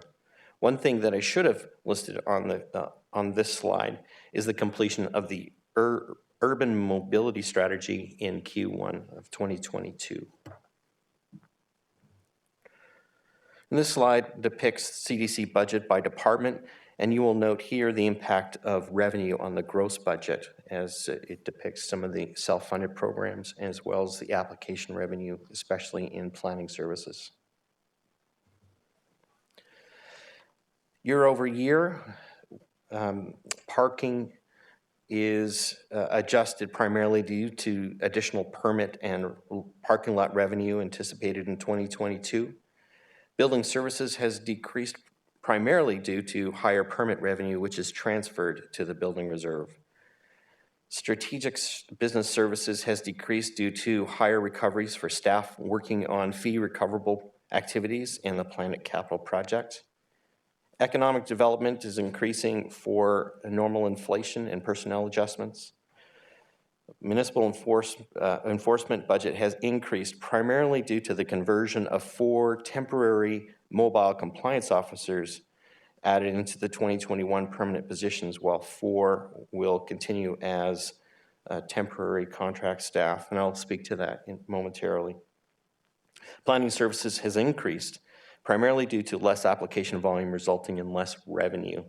And 2021 included increased volumes due to the regional allocation program. 2022 budget returns to the practice of using average volumes. In your agenda today, there are 3 reports, even though that slide says 4. There are 3 reports that for Council's consideration. The Heritage Program was recommended by Heritage Committee to and referred to budget to, by Council at an additional cost of $30,000. The Parks Enforcement Program was considered by Council in October as a 3-year pilot project funded from the Tax Stabilization Reserve and was referred to budget at a cost of $900,000 per year.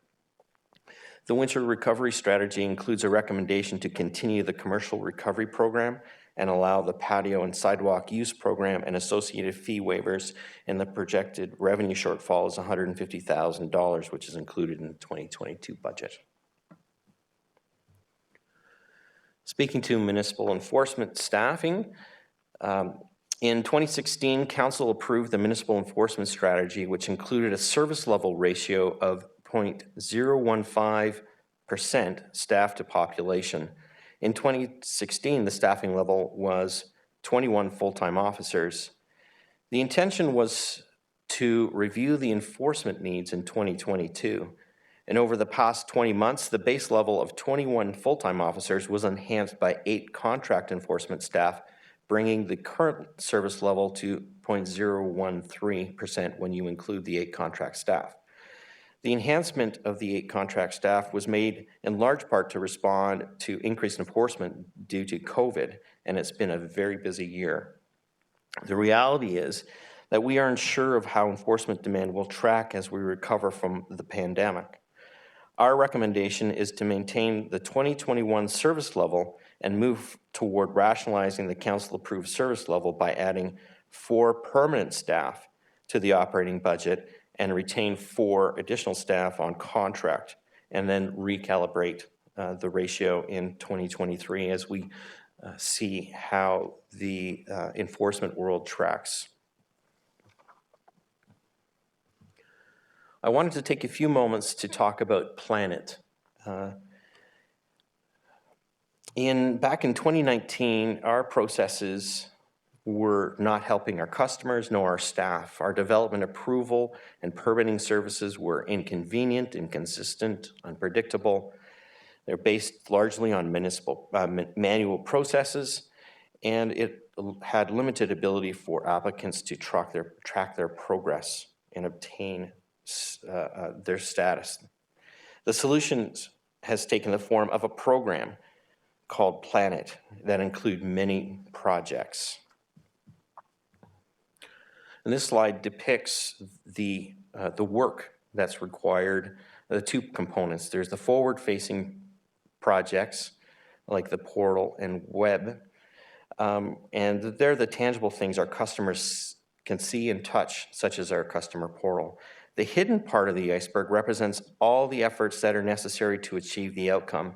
The Planet program journey is no different. A lot of hard work and perseverance has gone into the achievements to date. It's important not to forget that we need to continue to focus on supporting capabilities or the behind-the-scenes stuff to ensure we achieve the Planet goals and can sustain any benefits achieved to date. This slide summarizes all of the Planet project achievements to date, and without the program, we wouldn't have been able to accomplish so much, especially in the last 20 months.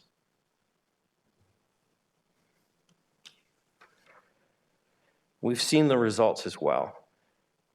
Since the launch of the portal, 100% of all zoning certificates of occupancy are coming through the portal.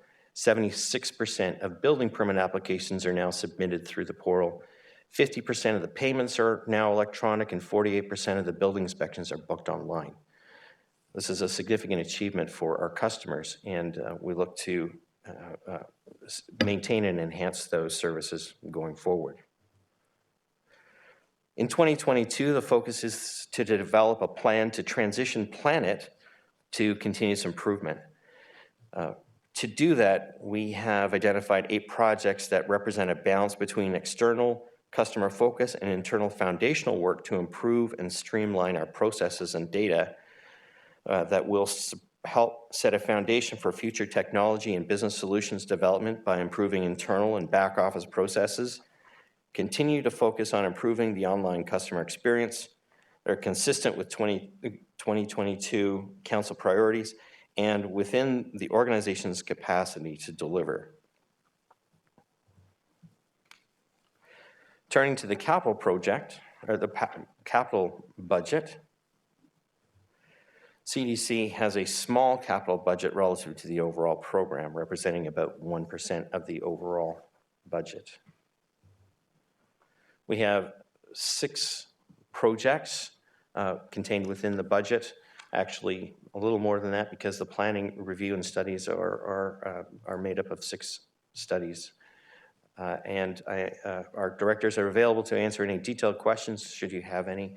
And Mr. Chair, I'll turn it back to you if there are any questions from the committee. I'm sure there'll be some questions. I see Councillor Giddings is first up. Exciting times. We're looking forward to downtown heritage. We're looking forward to increased funding for heritage. Looking specifically at our movement towards electronic submission of documents. I see that we've got funding in there for the Planet e-services and document scanning. Is that just about complete the tools that we require, or is this an ongoing process before we can be fully online? Through you, Mr. Chair, are you referring to the capital project, the $400,000 capital project for digital scanning of building documents? Yes, yes. That is a program. So if you walk through the halls of the building services department, you'll see stacks and stacks of paper and microfiche and all kinds of things. And it actually represents a liability for the corporation as we try to house these things and track them.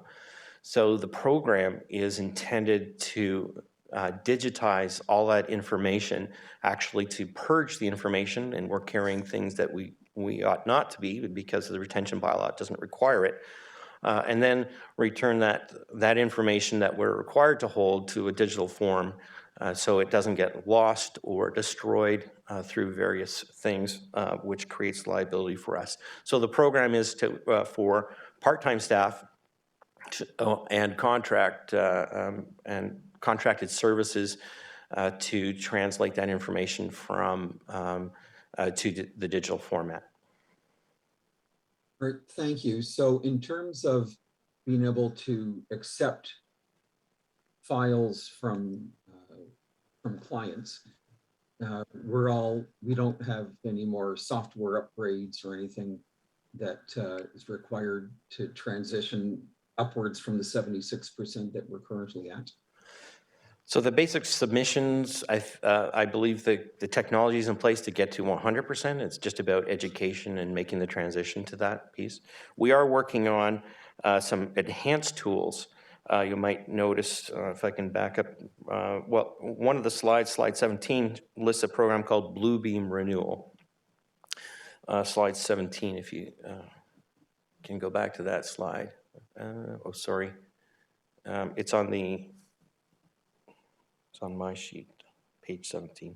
22 proposed project activities. Do I have control?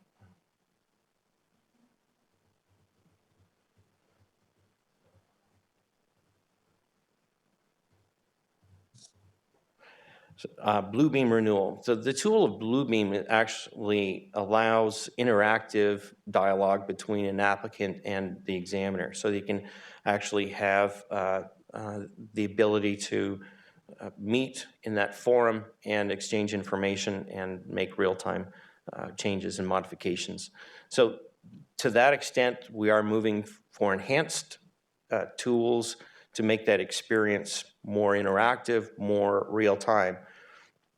And in terms of the actual submission of documents, I believe that we are there with the technology. We might have to refine our processes on the back end to make sure that we have the ability to transfer those files where they need to go. So from the customer perspective, I think all of the technology is in place to accomplish that, and we need to make sure that our processes behind the scenes or under the water in the picture of the iceberg reflects customer expectations and our ability to deliver efficient processes. Thank you. Is it a fair assumption that our larger firms that do a lot of work in Oakville or neighboring areas, they're using the online submissions pretty well exclusively, and it's the smaller one-offs or two-offs that are still supplying them manually? I think that's fair through you, Mr. Chair, to the councillor. That's a reasonable assumption. Yeah, just wondering in terms of training, or have we identified any customers that would benefit from some help in terms of how to make submissions? I look at our well, 20 and 21 are obviously an anomaly in terms of getting the approvals out on a timely basis. What else can we do to assist our clients in terms of helping us help them get these permits quicker? Mr. Chair, perhaps I'll ask our Director Kaminsky to respond in more detail and describe the program and its future. Thank you.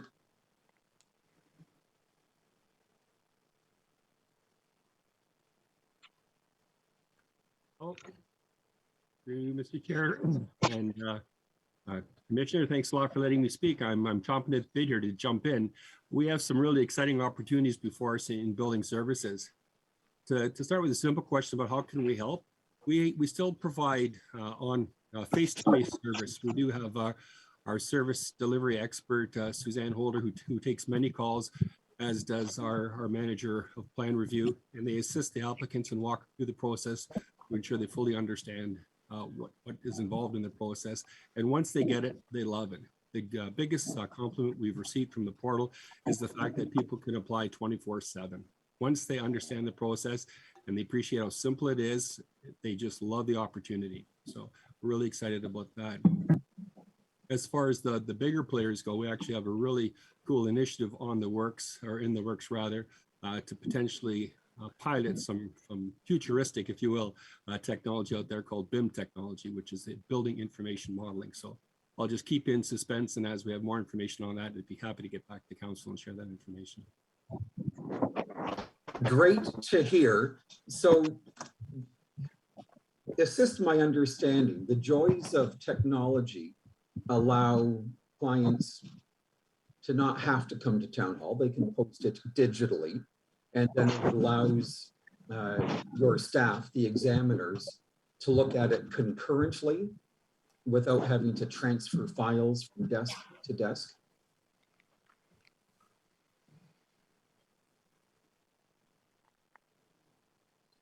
That is correct, and that's the process we're working on to try to improve, not just within building standards, but within planning and transportation and engineering as well. All right, so if everything goes well with the pandemic, we should be able to raise our time frames exponentially, I take it. That's the objective, absolutely. And we're looking at bringing on more tools to assist the applicants in understanding what the requirements are for a building permit. We're looking at getting that information from all the staff that are involved in the process as well. So there's a lot in the works for 2022 to bring all our services of CDC together. Well, I'm sure I speak for the rest of the councillors that are here. We are more than willing to help if you keep us up to date on that in terms of the requirements. We often get phone calls and emails, as you are well aware.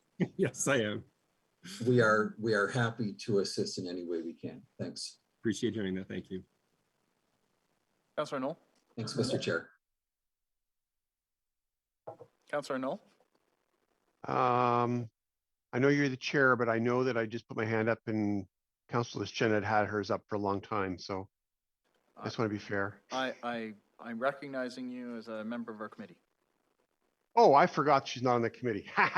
Anyway, on the technology stuff, it's really exciting what we're able to achieve here. And I have a question with respect to access to the general public. I mean, a lot of these things are scaled obviously to professional submitters, and I'm wondering what allowances are available in the process to enable a citizen to, say, upload their own application and planning documents for, say, a simple basement renovation or a garage redo or something that is maybe they're doing themselves, they're doing with a small local contractor. But I would imagine that the easier it is to do, the more compliance there will be in terms of getting permits and having inspections. So I'm curious how that process will be managed and if that's something that has been contemplated. Through you, Mr. Chair, to the councillor, I'll ask Ralph to comment further, but just as setting this up, I wanted to acknowledge that the changes that the director has made in terms of early intervention with our customers and that proactive education piece is really starting to pay off, and perhaps the director can describe the efforts to help those smaller applicants manage through a system that they typically would not enter into. Thank you. So we're working on a tool which I call the Applicant Wizard. And basically, it's in very simplistic terms describing what some of the questions are that need to be answered in order for an application to be made. And it's starting to help us internally understand what our responsibilities are to the applicant, but will be a tool that will be used by the applicant to understand their approach. It's also a tool that hopefully council can use so they can understand what we're going through, what our process is, and help answer some of the questions to the customer. Along with that, we want to put examples of drawings and submissions so that any type of application can be made. Although a lot of professionals use professional design software to make their submissions, we would be prepared to take PDF versions of drawings. As long as it's an electronic format, we'll take it in. The idea is that at some point, if someone comes to the counter with paper drawings, we can scan them right at the counter and treat them as if they're an online application and fully process the application. So we're not exclusively going online. You can still have the face-to-face, but it'll be the same as though we're online. Because on the back end, it will be web-based solutions so that we can work interactively and collectively together. I suspect that, oh, sorry. And just to elaborate even further, I know that council quite often is extremely frustrated, as well as staff, when you hear from residents who have got through the building permit process only to find out they need a denge permit or a tree permit, and the tool that we're describing would actually help people move in parallel with all of the different applications. We are working in the background as well to consolidate a lot of the things that we're doing, so it's a single point of contact and so on. But applying a simple technology tool will go a long way in helping people navigate the system. That is such great news. I cannot tell you how excited I am and our constituents will be to have access to those sorts of tools, because I know that is a real point of frustration, particularly in communities who are experiencing that point where people are now contemplating renovations and such after they've been living in their subdivision homes for so long, and so many just say, I'm not going to bother with a permit, and they go ahead and they do things and everything goes crazy because they just don't want to navigate the labyrinth of the department, and this is going to be fantastic. So thank you for that bit of update. As a request, I'm wondering, again, this is outside the budget process, as we as counselors are trying to explain this to the public, is there an opportunity where we could have a walkthrough demonstration of how all of this works in a workshop or some format so that we can fully understand it ourselves and be able to help explain it to our constituents when the questions arise, and for that matter, even understand the features ourselves so we can extol the virtues of this what sounds like a terrific new system. Mr. Chair, through you to the councillor, I think that's a fantastic idea, and I think that speaking on behalf of Ralph, we'd be very excited to have that type of dialogue with council. That's great. Well, I'll have my pocket protector in place and my geek heart ready to go and participate, and that'll be great. On the parking front, we've had a fairly successful run with this on-demand parking permit system during COVID, and I'm wondering what the intentions are with that program as things get better. I know that the parking permit system in Ward 7, which I used to represent, and in the old days it was one of my biggest complaints I had was the parking permit system in the Ward 7 area, but it seems to be working okay in the Ward 5 area, particularly in the laneway communities. I'm wondering what the future is for that program. Through Mr. Chair, I'll invite Director Barry to come and describe the future for that program. Thank you. Through Mr. Chair, we are excited to have that program and excited to say that it's been very successful across the town. The intent is, as we move into 2022, we'll be looking to come to council and give you some information on how the program has worked and look to extend the program into the future, hopefully making it permanent. Wow, so much great news in one commissioner's presentation. Thank you so much. On that parking issue, Councillor Knoll, Councillor Lischina and I in Ward 6 have generally had good results, but we have one area where it's been problematic, for which we may be bringing an item to council for consideration. Yeah. It's certainly, any good initiative requires tweaking as you go, and I've had a couple minor hitches as well, but I think overall it's great, and I wonder if our problems are the same. It'd be interesting to compare notes. Perhaps we can compare notes, but I would say 99% of the experience has been good, and we've got one minor tweak that we think needs to be worked on. Okay, thank you very much, Councillor Lischina.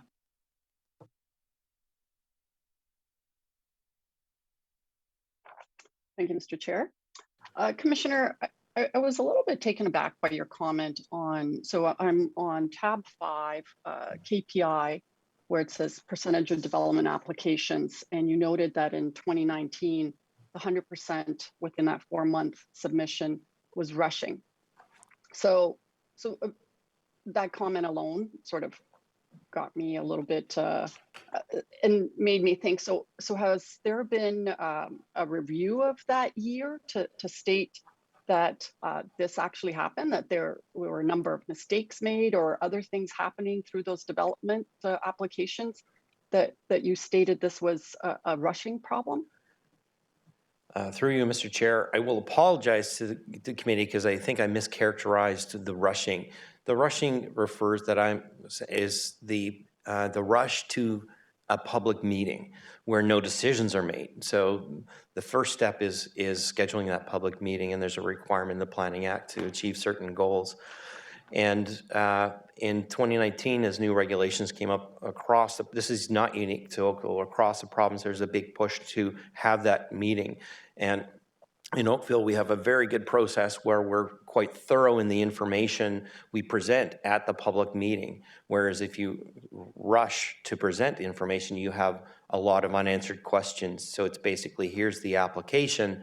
We don't really have any context for council. We don't have a list of things that we're looking at or things that have occurred. It's just simply rushing to hold a public dialogue.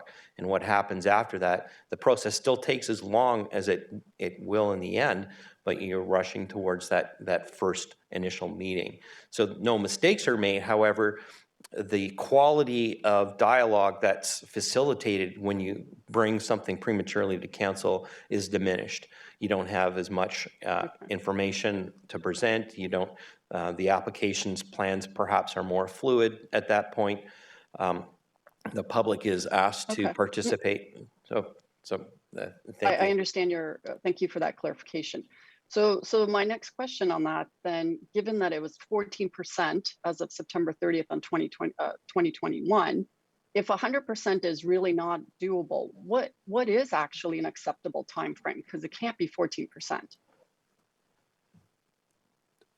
Through you, Mr. Chair. So I think there's a lot of factors. You can see that if you're looking at the metrics, probably something more around the 30% is probably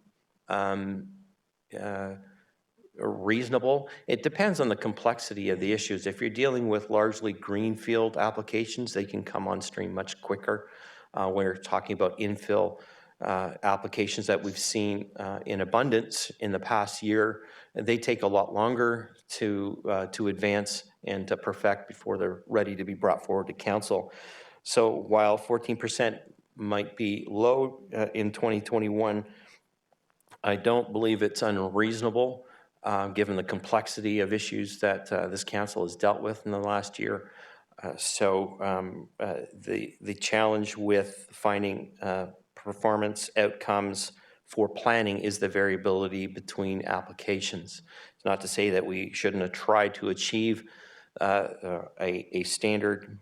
There is a lot of variability, as you can see from the numbers, from 15% in 2017, 64, 100, 38. There's a tremendous amount of variability. Could that KPI be split into, as you said, greenfield versus non? So that way we actually do have a better understanding of where those, where the basically the stopgap is.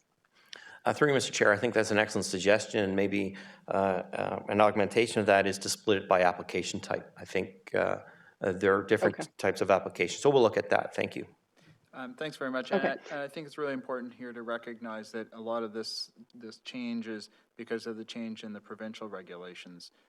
This isn't necessarily a change in what's actually happening at Town Hall. It's a recognition of condensed timelines. CEO Closey wanted to add a few comments on this particular point as well. Thank you, Chairman Adams. And actually, that was the exact point I wanted to add. 2019 was when the province had the requirements that you had to provide your position on a paper, on an application. Otherwise, you were precluded from representing it at the LPAT or whatever it was called at that point in time. So there were specific requirements that we had to bring something forward in a certain period of time. So as Commissioner Garvey has explained, we worked as quickly as we could to get those applications on, meeting the time frame, which is really highly unexpected and not a sustainable situation. I think the second thing is when the legislation was changed, the time periods are reduced. So what was never achievable in the first place became a shorter time period that would not be able to be achieved. So as Chair Adams has said, it's more a reflection of the legislation than actually our standard of moving forward. But as Commissioner Garvey suggested, looking at it by application may be a way to look at those KPIs. I know in next year we are looking at the KPIs to see, now that we have a lot of the planet, a little bit more data in order to be able to track things, we should be able to make some improvements to those KPIs to give a better understanding of what's happening. Thank you very much for that additional information. Now I'm going to put the hot seat on Director Barry. Is he around? He So is my around, question is and if you'll just hold on for just a second to let him come down to our podium so that he can hear the full question. Okay. So there he is, I see him. So my question is regarding, so tab 12, and just the presentation that we were just talking about regarding the enforcement. And so if we're looking at KPI, the number of yearly investigations in 2020, it's almost double to what was in 2021. And so we're being asked now to, we're being asked to now make 4 full-time positions as part of the FTEs, and then the 4 part-time would still be the contract. So I'm trying to understand, we've gone down in our numbers of yearly investigations, but we're still looking at these numbers of, there's additional costs now with all sorts, when you're making an employee a full-time employee of the town. So I'd like some more clarification on that. And all of this really sparked the issue when we were talking about all this digitization, and we constantly hear, this is going to improve as soon as we make this, go from paper to electronic for our bylaw staff to work on, parking issues and other things. And yet it just never seems to realize in the end, because I don't know, technology is great, but then it costs us more. So if you can make comments on that, please. Absolutely, through you, Mr. Chair. I think you're absolutely right. Technology is great, but as the population grows in Oakville, and as with increased population, we also get increased complaints from areas that we didn't get them in before. So the requirement still exists to, along with finding efficiencies, increase our staff level to maintain the current service level standards. And I would note that although the past couple of years with municipal enforcement, the calls have gone up, the majority of those calls were really limited to COVID-type enforcement calls, so short-term nuisance-type calls.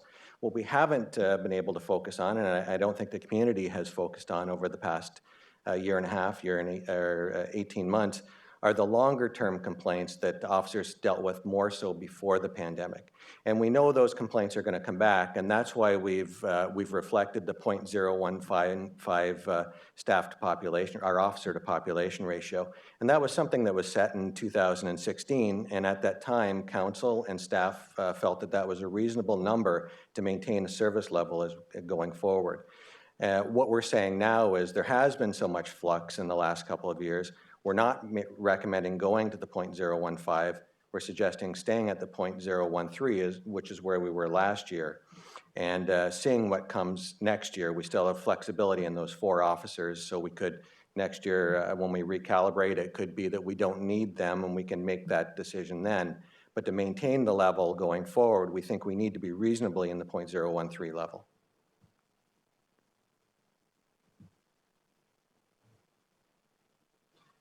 Councillor, is that sufficient? You follow it? Okay. Councillor Hazlet-Thiel. Thank you, Chair Adams. My question, I have 2 questions. One is, I want to just echo that I think the advancement of technology in the building services in the planning area is incredible, and I'm hopeful we will see that in terms of the median time and number of days to get a building permit. We'll start to see that number come down. And so my question's around the KPI. because the KPI talks about refusals and building permits. Do you ever separate those out? Because one of the challenges, as everyone probably understands, is, you know, a refusal then it might go to the bottom of the pile, it comes back again, and it is unfair to some degree to the building services department to hold them to, well, wait a minute, you know, that looks like a really negative number, but how many of those are refusal letters that had to be issued because of the legislation versus actual timing of when a permit was issued? Could you just give us a little bit more insight into, can you separate those? Have I misread the number? Through you, Mr. Chair, you've raised an excellent point of focus actually for our chief building official, and maybe I'll invite him again to offer some thoughts about that issue.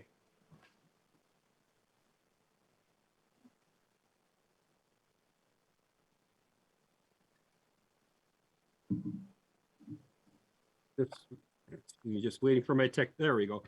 Yeah, so the refusal letters, we're actually looking at changing the name to status letter or something that's less negative. A refusal letter is basically a requirement that the status of the permit must be reported. So either we issue the permit or we refuse to issue it and provide all the reasons why. We don't separate them because once an application is in, we're obligated to make that decision. So we're just reporting on the fact that we've been able to meet the timeframes. In previous years, the permits were held up at the pre-screening stage to try to make that number more efficient or more pleasing.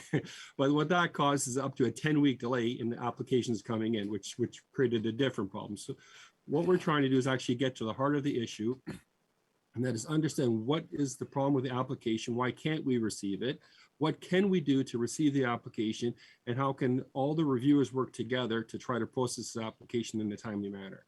So instead of doing things consecutively, we're trying to do them concurrently. We're looking at changing the relationship with the designers, with the applicants, to see what we can push off to the next level of approval and not withhold the issuance of the permit. So there's a lot of ideas that are being considered right now, and we're working very closely with the construction industry and the design industry to come up with a solution that works for both sides, or all three sides actually. Thank you for that information.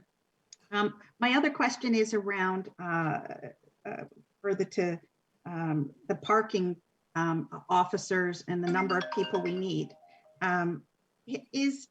Is this budget reflective of what you anticipate will come out of the municipal enforcement strategy that's now underway, or will we see some of the potential headcount or changes in the 2023 budget?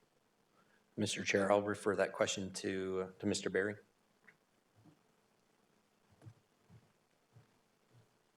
Through you, Mr. Chair, I think the answer to that is a strong maybe. We're giving ourselves some flexibility with those 4 officers. So that's built-in flexibility to the master plan. But the master plan will look at, revisit the number, the 0.015% in light of COVID and after COVID. It'll also provide another municipal scan to see where we fall compared to other municipalities, and also provide some stretch goals for municipal enforcement to determine, to allow council to determine where we want to go in the future. So it'll all be combined. There will definitely be a component of the master plan that talks about staffing and sets that level that we want to attain as we look into the next 5-year period. But I think it will accomplish what you're looking for, Councillor. So thank you for that. So has there been consideration that they just be contract until you come to that understanding in its, like, rather than some be permanent, some not? Through you, Mr. Chair, we do have a couple of issues we have to deal with in that, and we have contract limitations in our contract staff, so that would have to be dealt with. But I think what we've done is taken a realistic look at the number of staffing.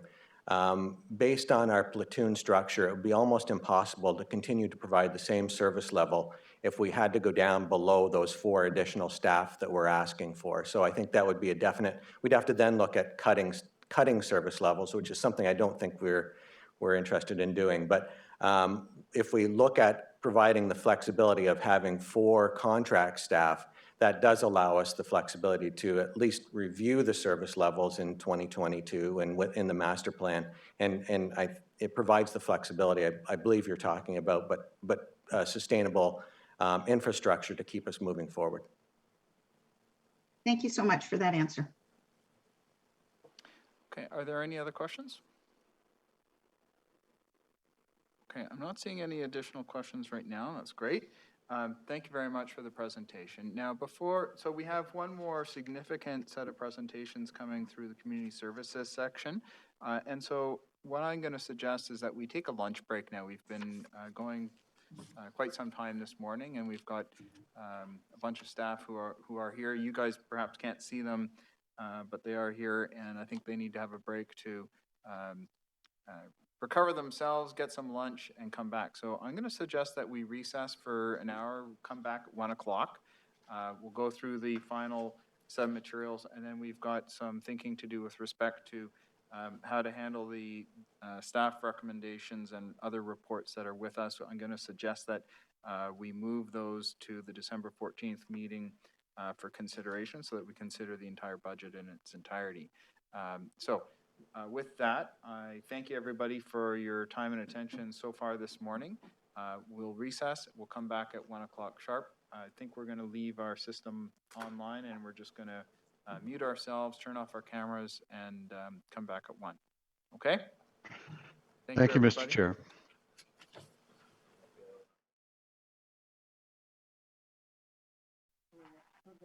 Okay, welcome back, everybody. Our recess is over. We're ready to go through the community services section. So we're going to be dealing with, for those who are following the tabs 3, 9, 10, 11, and 21 through 23. And we are ready to go through the presentation with you. The floor is yours. Welcome. Thank you, Mr. Chair. I'm delighted to be able to present the 2022 operating and capital budget for the Community Services Commission. As you can see on the slide, we represent a number of key services. Emergency services, which includes suppression, training, fire prevention, and emergency management. Facilities and construction management, which also includes operations of all of our corporate facilities and all of our construction projects. Oakville Public Library, which includes 7 branches and 3 OPL Express locations. Parks and open space, which includes parks operations, parks planning, and forestry, as well as 2 enterprise units, which are cemeteries and harbors, and recreation and culture, which includes community development, as well as all of our recreation facilities, the theater, and the museum. As you can see, our 2022 gross operating budget is $130 million, and that represents 35% of the overall budget. And our net operating budget is $96 million, which represents the other commissions are 57%. I apologize, I can't. Oh, there we go. So the 2022 budget that's allocated to key focus areas. So in our operating net, we have 44% that is dedicated to livability of Oakville, 35% that is dedicated to engaged community, and 21% that is directed towards the environment. Our capital program is $119 million. The primary area is $62 million, which I will refer to one of our premier projects. The environment is 34%, and the livability is 3%. So here are some of the highlights of our 2021 accomplishments. Obviously, for all of our North Oakville residents, they'll be pleased to hear that we are well underway in terms of doing detailed design for North Park, both the community center and library, and also all of the sports fields and park amenities.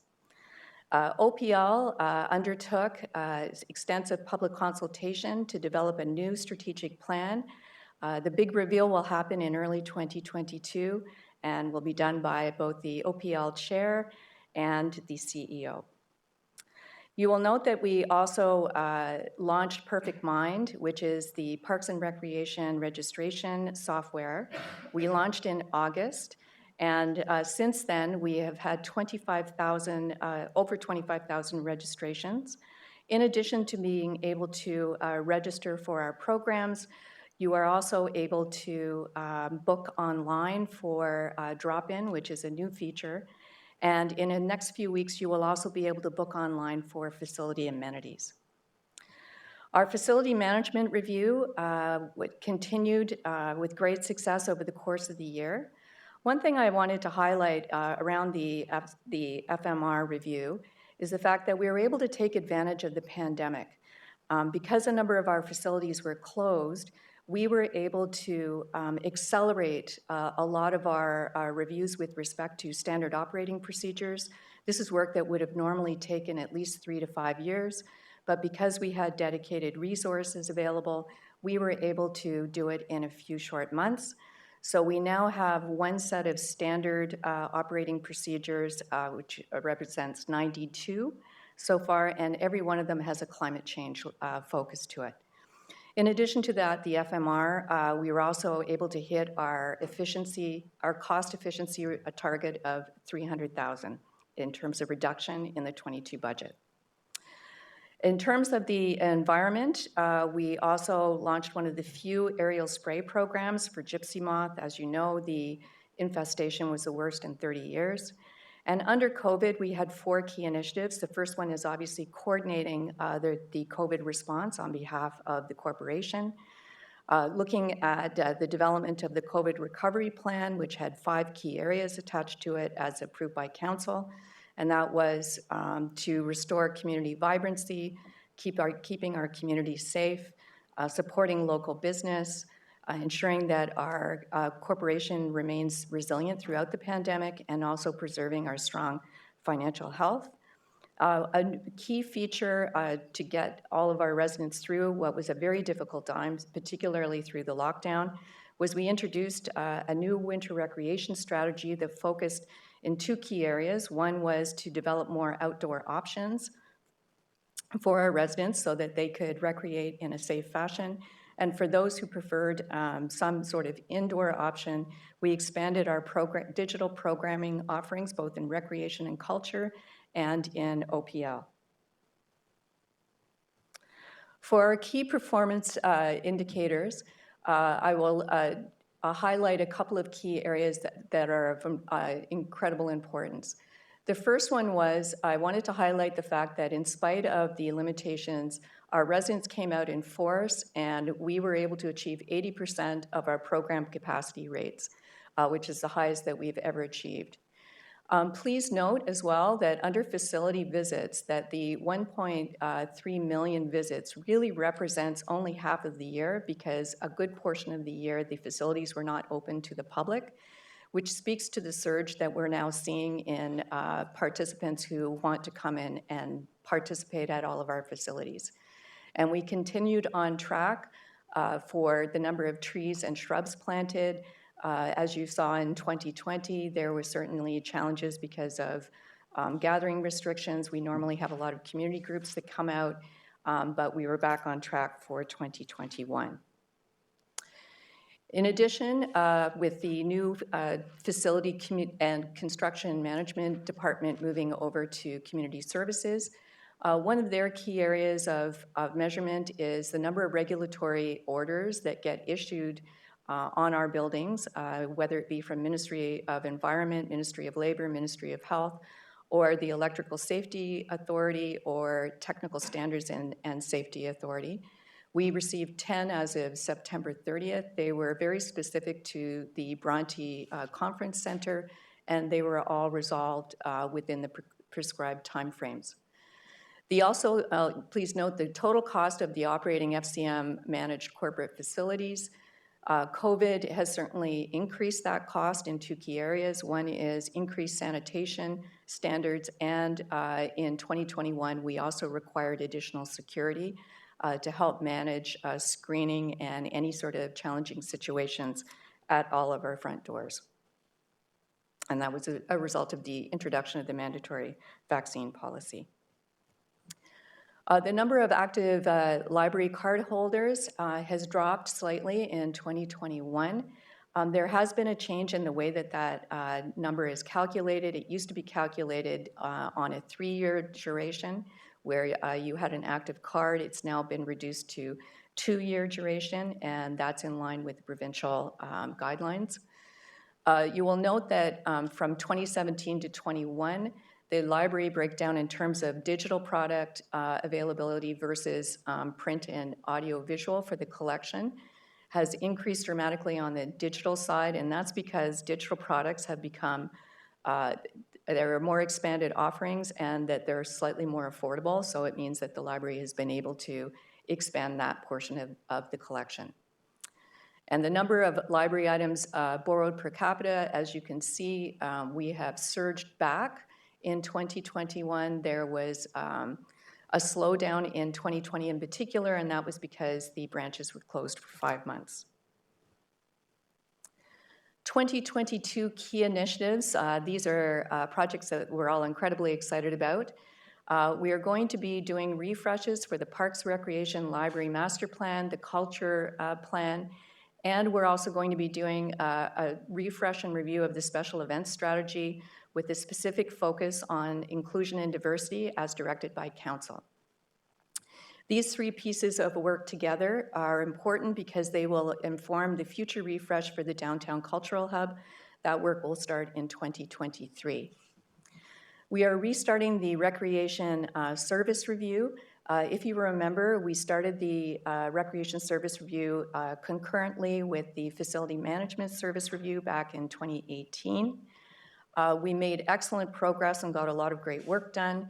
We were able to identify approximately $600,000 in permanent savings through that review. However, when COVID started, we realized that the impact in terms of changes in provincial regulations and closures and reopenings for recreation was incredibly labor intensive, and we decided to pause that service review. It will start again in January.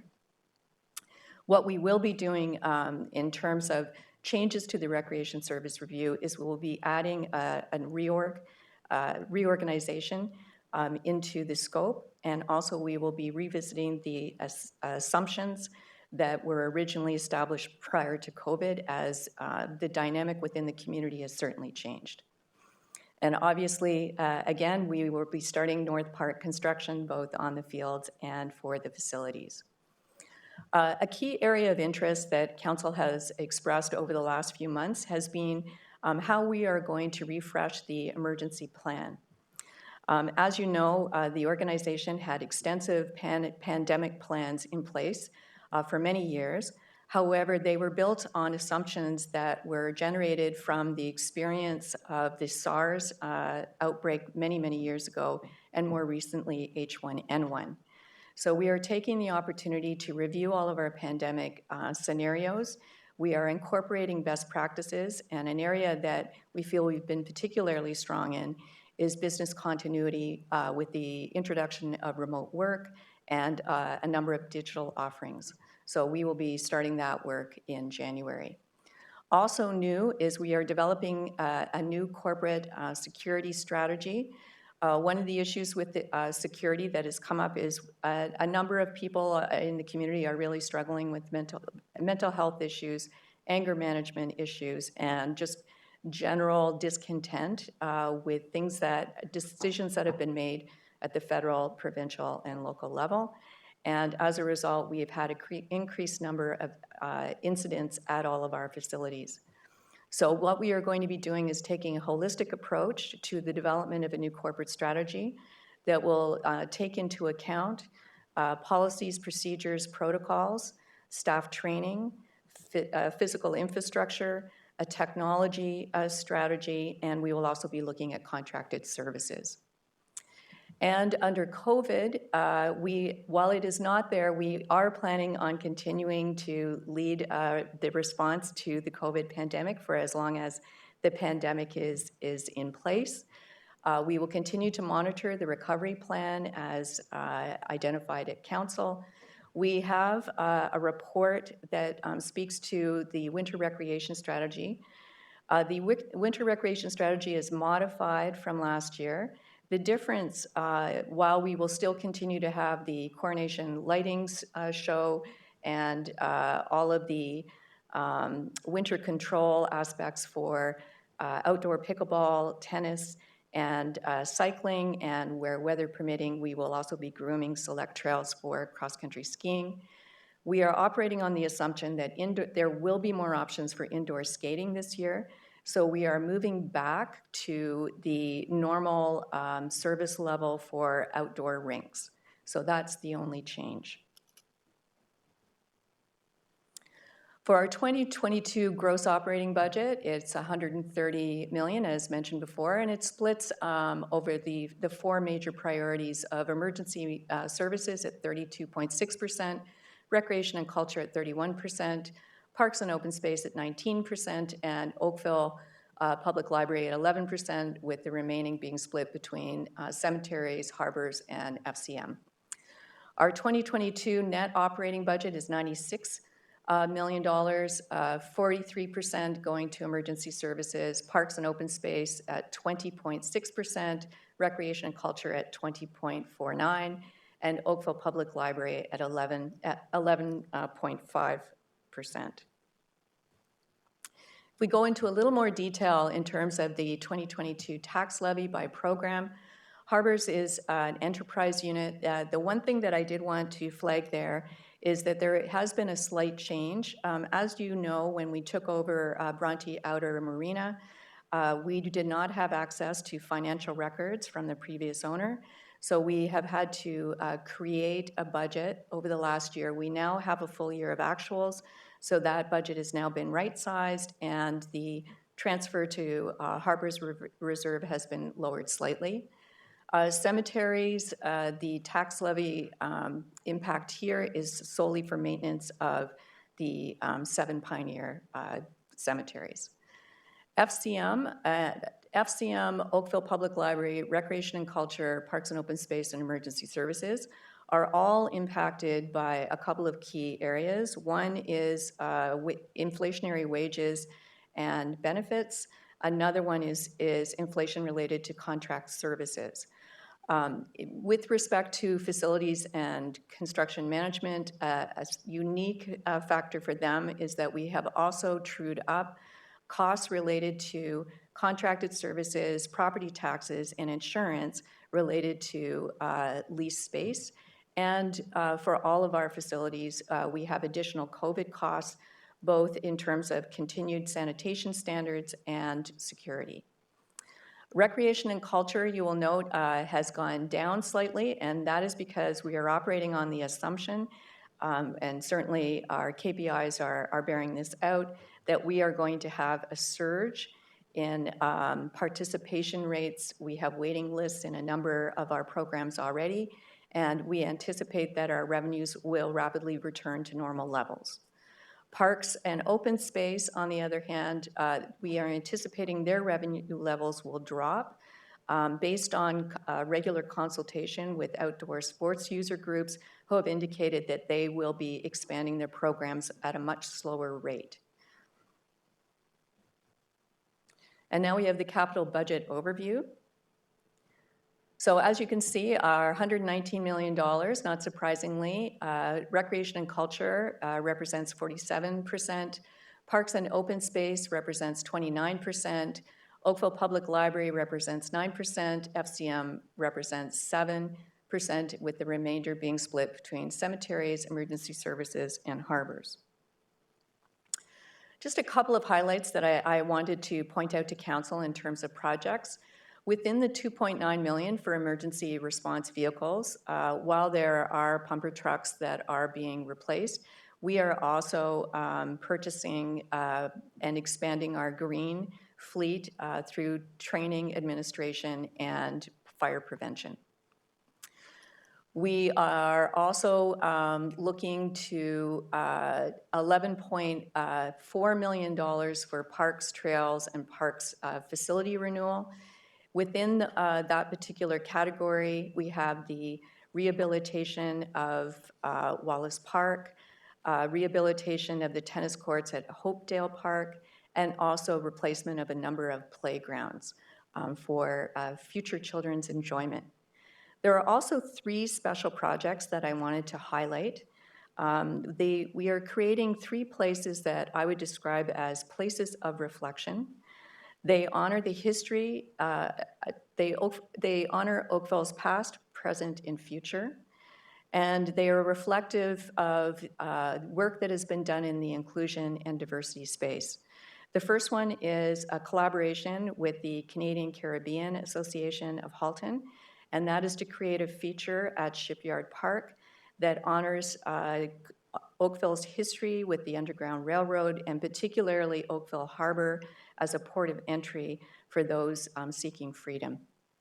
The second one is at Burnett Park. As you know, in 2019, we installed a historical plaque honoring the contribution of the Adams family and their work within the Oakville Black community back in the 1800s, and we are now going to be doing an installation of stones that have been salvaged from the foundations of their house that was located near the park to create a beautiful memorial for the history of the Black community and the Underground Railroad. And then the third one, which is also a collaboration with CCAH, is at QEP, and we're creating a harmony and garden plot that will feature vegetable plots for residents. It will have a healing garden and meditation area, and also art installations and educational plaques. There are 2 council reports and referrals on this agenda. The first one is related to the Gypsy Moth Management Plan for 22. The first recommendation speaks to the recommended service level for the program to be conducted at, and the second recommendation speaks to the option and the areas that will be sprayed with the estimated cost. For the COVID response winter recreation strategy, we're asking that the modified winter recreation strategy be approved for the season, and that $352,000 be funded from the tax stabilization reserve. This represents the winter control required for all of the trails that would be cleared and maintenance of winterized washrooms over the course of the winter. Other offerings for the winter recreation strategy, like digital programming, the story walks, other opportunities like that, are already included into the permanent program for the OPL, excuse me, and recreation and culture. And that completes my presentation. I would be delighted to take questions. Great. Okay, we are back. Thank you very much for the presentation. I think I just saw a hand from Councillor Lischina. Is that correct?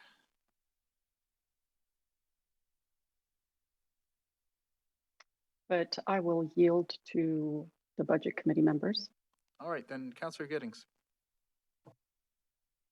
Thank you, Chair Adams. Great presentation. Thank you very much. Quick question about planting of trees. There was a number broken down, about $750,000, I believe. That's for the street tree program? Yes, it is. Excuse me. All right, and in terms of, we will have additional plantings for smaller caliber trees and ground cover type that will continue this coming year? Yes, it will, Councillor. About the same as the past. I'm just curious in terms of, are we on target for our 40% canopy in terms of what planting each and every year? Well, just, excuse me, to speak more specifically, under the Woodland Regeneration Program, we are looking to plant 18,479 trees, and we are adding 3,487 shrubs, and that's on 14 hectares of woodland. Great to hear. And the other question, are we on track for our 40% canopy? We certainly are. I think we're doing much better than other municipalities. Great to hear. Thank you. Councillor Palmer? Thank you, Mr. Chair. Thank you for that presentation and congratulations on completing the FMR and hitting the cost efficiency reduction goal. I'm glad our team was able to squeeze some good out of the pandemic. Thanks for your ongoing work on North Park. Certainly very exciting news for the community. My question is around the amount of funds allocated to the relocation of the 16-mile branch library. My most recent understanding is that we're looking at different options for relocation. Has anything been solidified that speaks to this amount? So a couple of things. There is a report going to the OPL board on this coming Thursday, and it's going to be recommending that the portable actually move to the North Ops location. The OPL board was very clear in expressing very strong concern about changes in service levels in the North Oakville area while the construction was going on. For residents out there, I know that many of you have been enjoying the temporary library since 2019. And then with the pandemic, it was very limited service. So then for us to eliminate that service for 2 or 3 years of construction, we felt that that was not palatable to our residents. So Tara and the team explored the option of simply moving the portable up the street so that the service level for those residents will remain the same. In addition to that, we are looking at ways to cut costs for that particular removal. It is expensive, as is listed in the budget, but we are looking at ways that we might be able to mitigate some of those costs. The way that the portable is constructed, it looks from the outside like it's one single building, but it's actually a configuration of 7 portables. So it's a bit convoluted, and so we will need experts to come in and carefully dismantle it and then reconstruct it up the street, and that's part of the reason why it's so expensive. Great, thank you. That's fantastic news. Thanks for that update, and thanks to your team and the library team and our library board as well for their work on this. And I understand that there's a slight adjustment to one of the future year operating budget forecasts related to the library on that topic. There is. And we'll be seeing a memo to that effect. Yes, you will. All right, Councillor Knoll. I'm so disappointed that the commissioner broke the good news about we're removing the 16-mile Creek branch, but yeah, that is great news. Thanks for mentioning that. I think Councillor Parmar and her constituents will be very happy that that solution. Yeah, I see thumbs up. A question on that, Commissioner, and that is through you, Mr. Chair.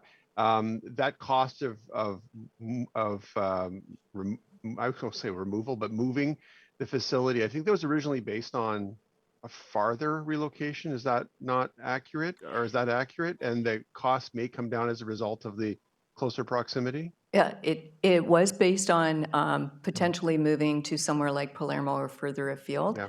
And also the other issue was that at the time that we were looking at sites, none of the sites that were available had any type of servicing. So servicing was also factored into the cost as well.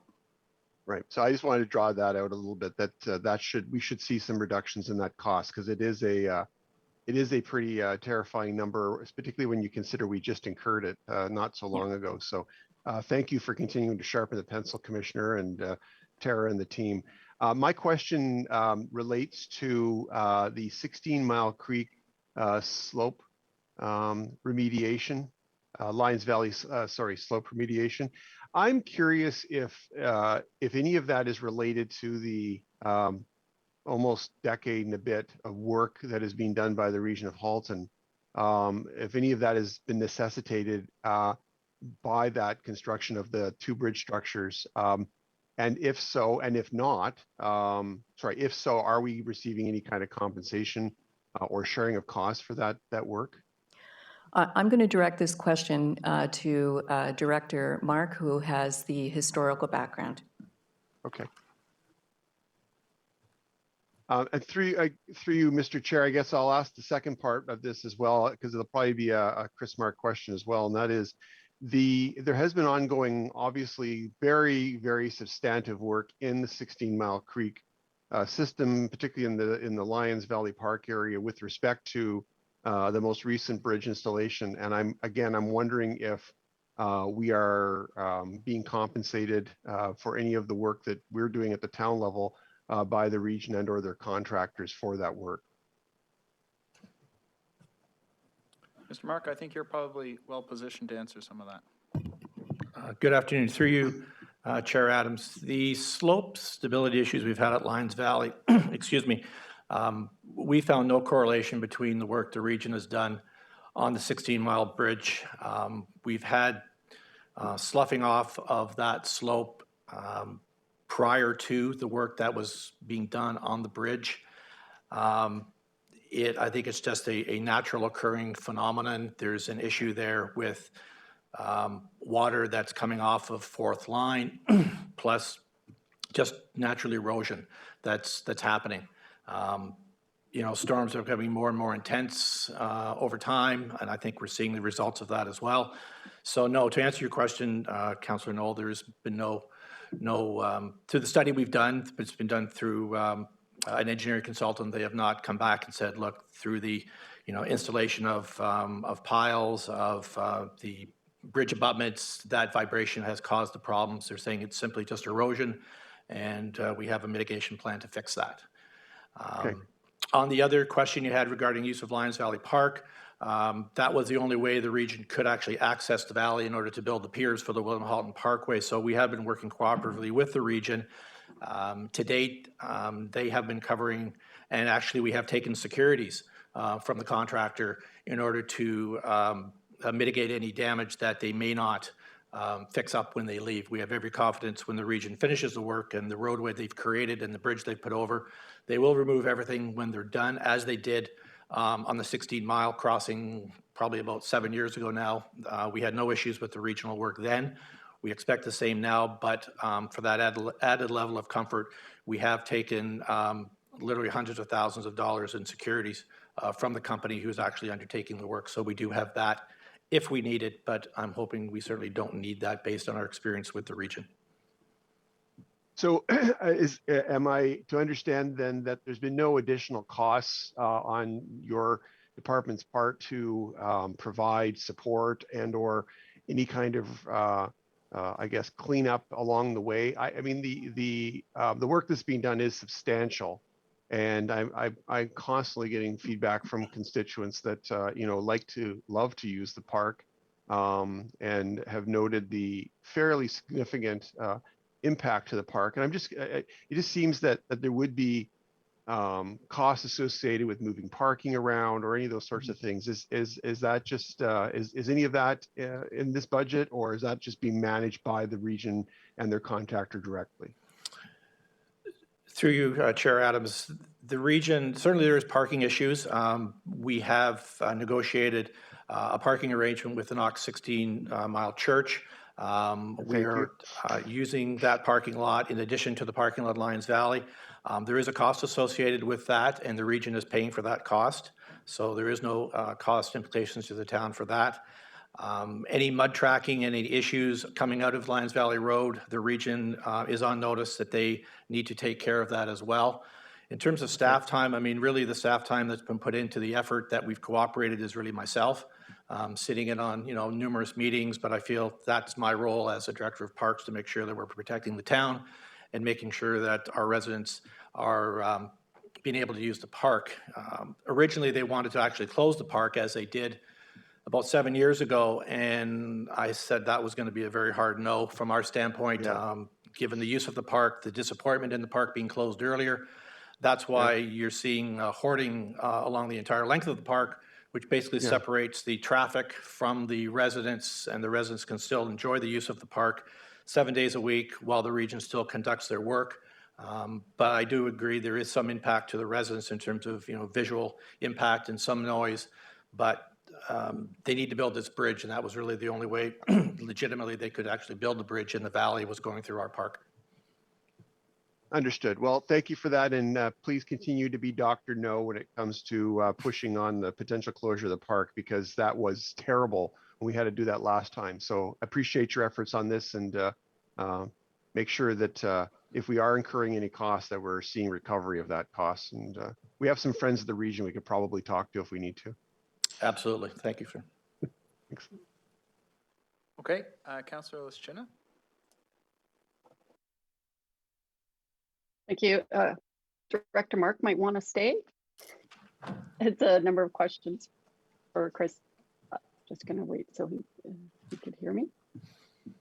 Okay, Go ahead. I see him there. We're live, we're ready. So this is just a follow-up to Councillor Giddings regarding the tree plantings. Chris, what's the percentage of failure to thrive of the planted trees in the last number of years? I know we have guarantees from contractors, but we've also had to change contractors because they were not doing a good job. So do we have, what's the percentage? Is it pretty high? Because when I walk the trails and, you know, sidewalks, and you see quite a few trees that never made it. So I'm just curious about that. Yeah. Through you, Chair Adams, the rate of is probably less than 10% in terms of what we plant. You may be seeing trees that are being planted in areas where we have, I'm going to say, overplanted, because we know that in some areas where we do a lot of natural regeneration and planting, we know we are going to get some dieback. So we tend to overplant those areas, knowing where we are going to get some trees that are not going to be able to survive. But I would say through the warranty work that we do with the contractor, less than 10% failure rate is really what we have. Okay, thank you. It's a little bit morbid when we talk about cemeteries, but there seems to be a huge decrease in plot sales and perpetual fees. Is that because people are choosing other places, or what's happening there? Through you, Chair Adams, that simply is based on inventory. We are almost out of full burial plots. We've got about 15 to 20 left in the most recent area that we created for full casket burials. We have been servicing the market through columbariums, through cremated remains. We implemented a new columbarium this past summer, but of course you don't get the revenue with cremated remains as you do with full casket burials. We do have a master plan that we hope to look at again with a little more vigor. We had done a fair bit of work prior to the pandemic on a possible expansion to Trafalgar Lawn Cemetery to expand our capacity. We have about 6 acres to the north of our existing built cemetery. That is a very expensive undertaking, and there's some legislation changes that have been made recently at the provincial level that may make it more conducive and more affordable for us to actually expand the cemetery, to expand our offerings and put more inventory out to market. So are we having waiting lists for that then, considering the low numbers of availability? We really don't have a waiting list. People who are at need just move on to another cemetery. Okay. We have lots of people who have purchased in the past and will be bearing for the next 50 years. But we really, you know, we do have a waiting list for, we had a big waiting list when we opened up our new section, but that is quickly dissipating because we're running out of room, and we've let any people on the waiting list know that unfortunately we're not going to be able to accommodate you in the current phase of the cemetery that we have today. Okay, thank you. And my last question, Mr. Chair, is so the 2022 recommended capital budget is pretty lengthy, and I realize there's a number of ones that are big ticket items, which is unlikely for our own staff to be involved. But the other items, are the majority being carried out by town staff, or is mostly contracted out? So let's just say anything below 300. There's a whole big list. So I'm assuming you're contracting a lot of that out.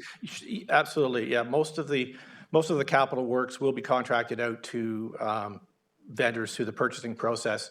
Our landscape architects do a lot of work on our capital renewal, so you'll have our landscape architects involved in terms of the design, the the actual communication with the public, doing the public consultation, but the execution of the work is invariably done by outside forces because it can just be done much more efficiently and timely.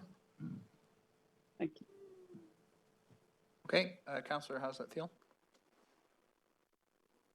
Thank you, Chair Adams. I'm not sure if the commissioner wants to answer this or the fire chief.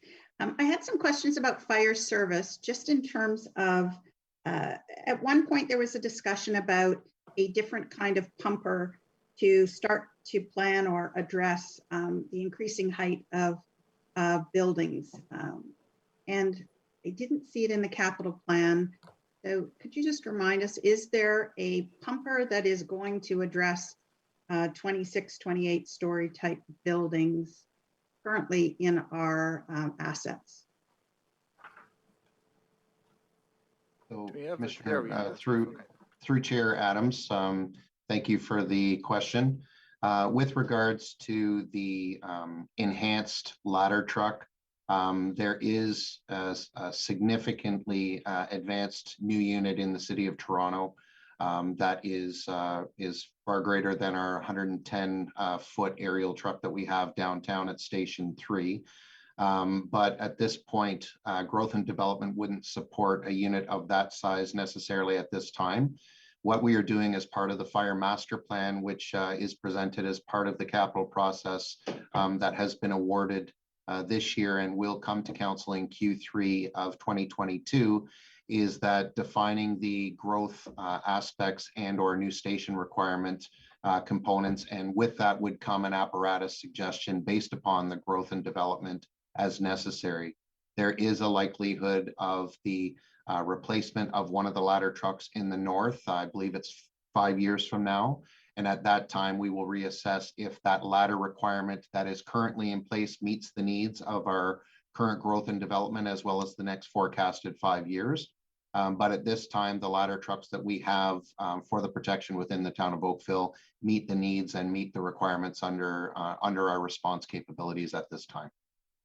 Thank you for that. That was very informative. I have one other question, and it's just to inform myself. So are our fire prevention staff able to step in and support our suppression staff if we are in a position where we're short-staffed? As far as, sorry, through Chair Adams, as far as being suppression-based firefighters? Yeah, just in terms of cross-training and capability and resource allocation.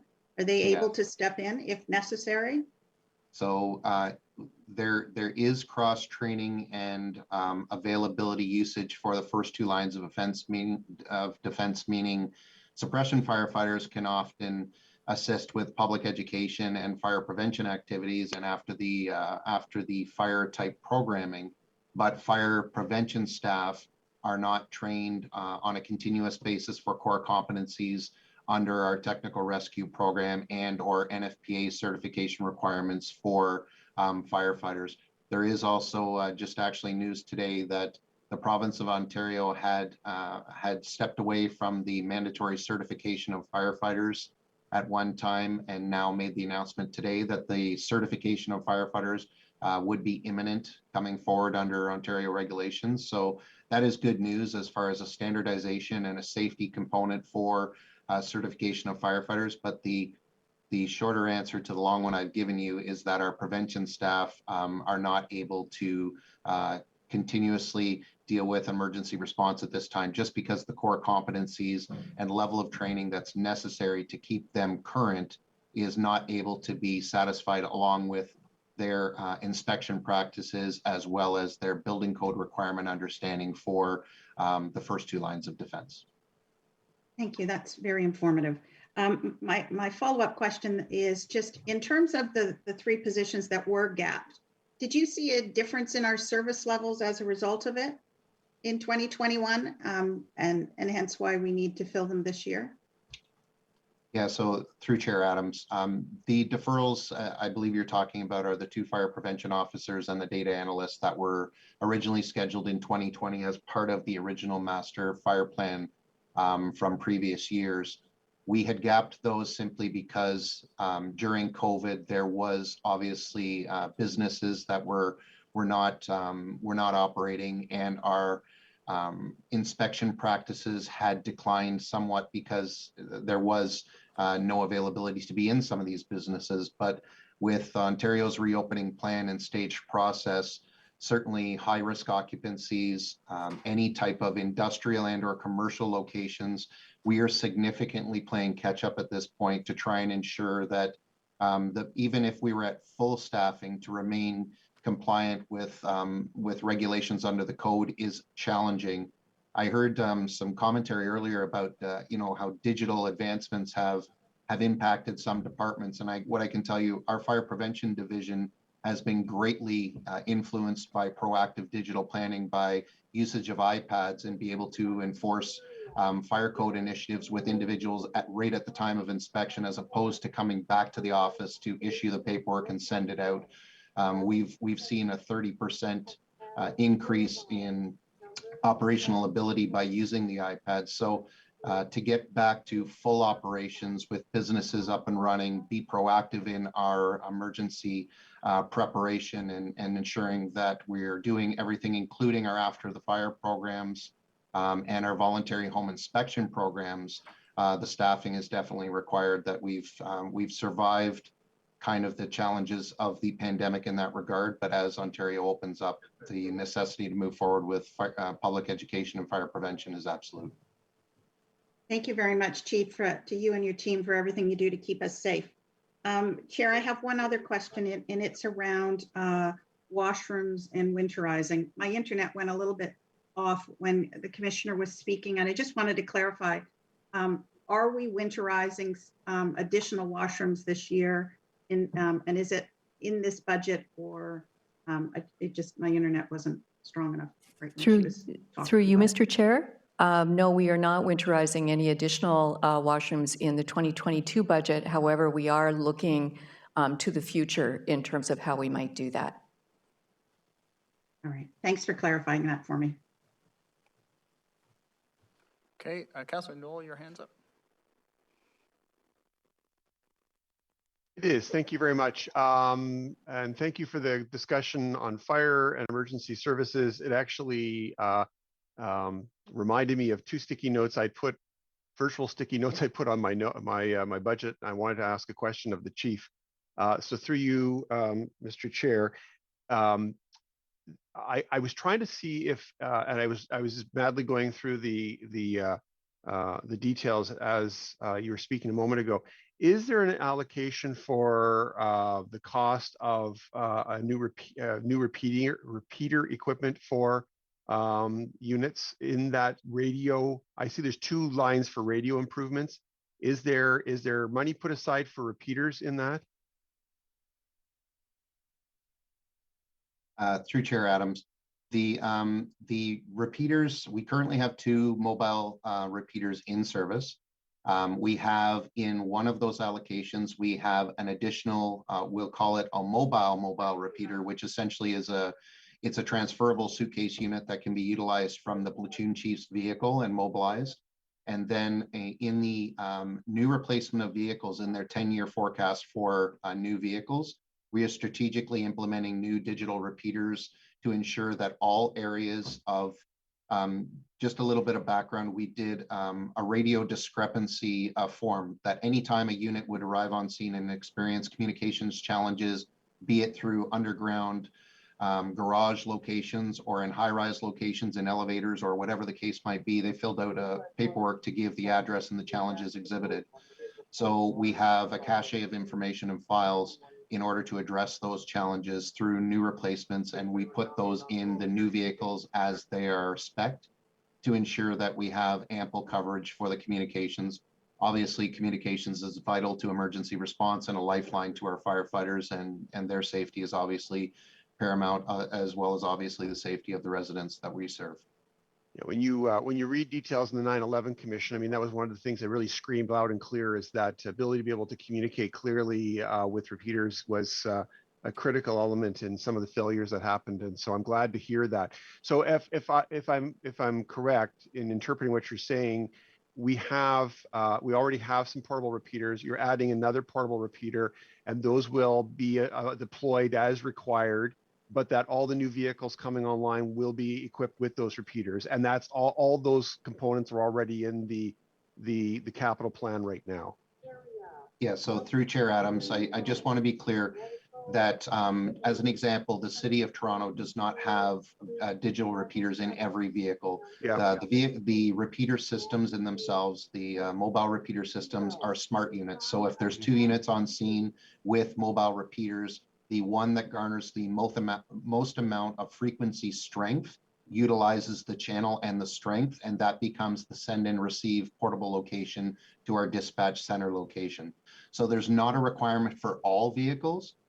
There's an indication that on some of our vehicles, as we strategically locate, so our new vehicles that are coming into service, the pumpers, one of the 3 will be allocated to have a digital repeater to satisfy the depth of range of coverage that we have for the town. And the additional one will be put into the platoon chief's vehicles. So we have our rescue vehicles, the platoon chief vehicles, and then strategically placed pumpers to ensure that we have all areas within the town satisfied for coverage as necessary. So it won't necessarily be all, but it will be strategically located, that there will not be a situation where none will be available at any given time. That's terrific. Okay, great news there. Thank you. And that's all in the capital plan, and that's wonderful. Thank you. The second question is my broken record question, and it's with respect to Station 4. I do see where the capital is still a few years down the road, and we've spent a lot of money in aggravation over the last little while trying to temporarily accommodate. Where are we with that right now?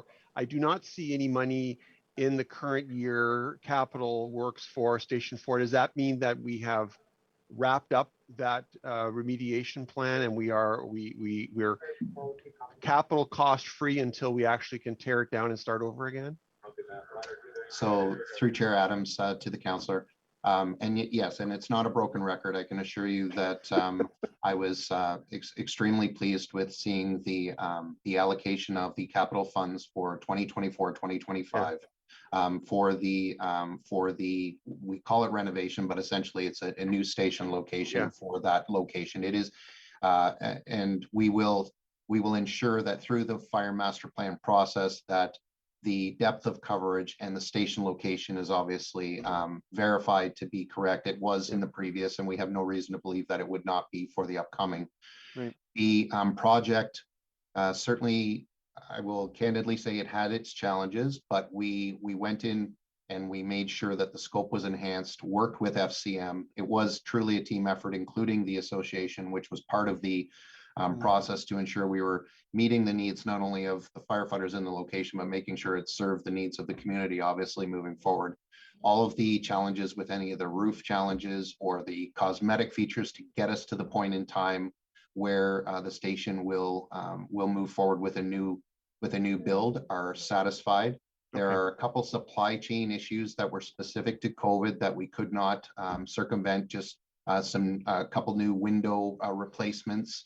But as far as all the other flooring, insulation, roof, the dorm room renovations, all of those areas have been satisfied. And I'm confident in saying that that certainly gets us to a very good place. And I have to give full kudos and appreciation to the FCM team, who during some of these challenges were able to satisfy the needs moving forward. And I'm quite confident in moving forward that we're in a good place at this time. That's the right answer. Thank you. Councillor Grant and I have been, I know, on everybody's backs about this, and we appreciate the level of communication as well when we were in touch with you fairly recently about some of the concerns. So thank you for your work. Thank you. Okay, I don't see any other hands up at this time. Councillor Grant, oh, your hand is up. Okay, go ahead. And I apologize. I've been monitoring the conversations quietly, but when this came up, maybe not a broken record, but a repeating record, just to follow up on Councillor Knoll's point about Station 4. The people who inhabit that place do deserve the best, and so I'm glad to hear that we are working to make sure that they have facilities that will eventually at least be great. And I'm hoping that as we make that transition, we do try and make sure that they have everything that they need to be comfortable in that spot. So thank you very much for Councillor Knoll, who's a member of the Budget Committee, not me, bringing that up right now. I'll go back to the background now. Thank you very much. Okay, any others? All right, thank you very much, everyone. That deals with all of our presentations. It's been some very good Q&A. We have come to the end of the presentation section, and when we return now to the agenda proper, before we deal with it, just a couple of sort of housekeeping things. First of all, we've got items 5.2 through 5.7, which deal with recommendations for particular areas of work. And I'm going to recommend to the committee that we refer this material to the December 14th committee so that we have time to consider in its entirety. Jonathan, if we could just confirm, if committee and council approved the items as they're recommended here, I believe the overall property tax increase would be 1.88% right now. Is that correct? That is correct. Okay, so to give us some time to consider that and to receive public input during the upcoming delegation days. So just in terms, if there are members of the public who are still watching us right now, we do have a couple of delegation days. And I'm running an open house. So on November 25th, that's this week, I'm going to be running an open house from 7 to 8 p.m. and members of the public who wish to take part in that can email our budget@oakville.ca address to get the link, and we'll send it to them, and look forward to having some conversations with people. I know that there's a number of individuals who have already expressed interest in that open house. We then have November 30th and December 2nd as the delegation days, so 9:30 in the morning on November 30th and 6:30 p.m. on December 2nd. And so in order to have the ability to get the input from members of the public, I suggest that we push the discussion items from today's agenda to December 14th. That would allow us to make any modifications that we might want in terms of a recommendation to council. So in terms of work today, I recommend that we receive item 5.1 and then move these other items forward. I have a working list of reports that we're looking forward to get back. And so with respect to 5.1, I think I'd be looking for a motion that the CAO and Commissioner presentations on the 2022 operating and capital budgets be received, and that staff report on the following for the December 14th Budget Committee meeting. A, on options to consult with council members on the Oakville.ca website rebuild. B, on the use of apps to further access Oakville program services and information. C, on gapping of positions by program. D, on the number of road kilometers considered to have deficient pavement quality, and the 10-year forecast of the percentage of roads with deficient pavement quality. Those are the 4 items I had for reporting back. Councillor Knoll, I know that you also suggested that we run a training and education evening or day for the building permit program and planning permit program, development permit program. Staff have noted that, and so separate from the budget process, they'll be considering what to do about that. I think that's not a bad idea to have all of us learn the latest and greatest in terms of how that's working. Are there any other items that members of the committee want reported back on in addition to those 4? Staff, did you note anything else that? Well, Mr. Chair. Mr. Mayor, go ahead.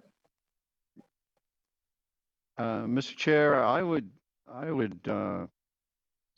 I'd like to float the idea that we have some work done to try to hold the budget increase, the overall budget increase, to 1.6. I would like to be at least a smidge better than last year. Very well. Maybe then. A priority list or something. I don't know. So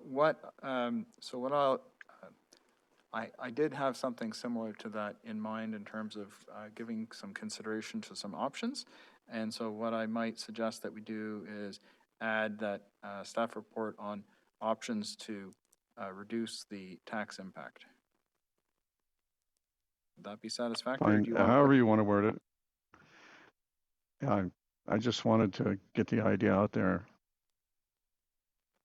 Okay, so I'm going to add E, options to reduce the tax impact.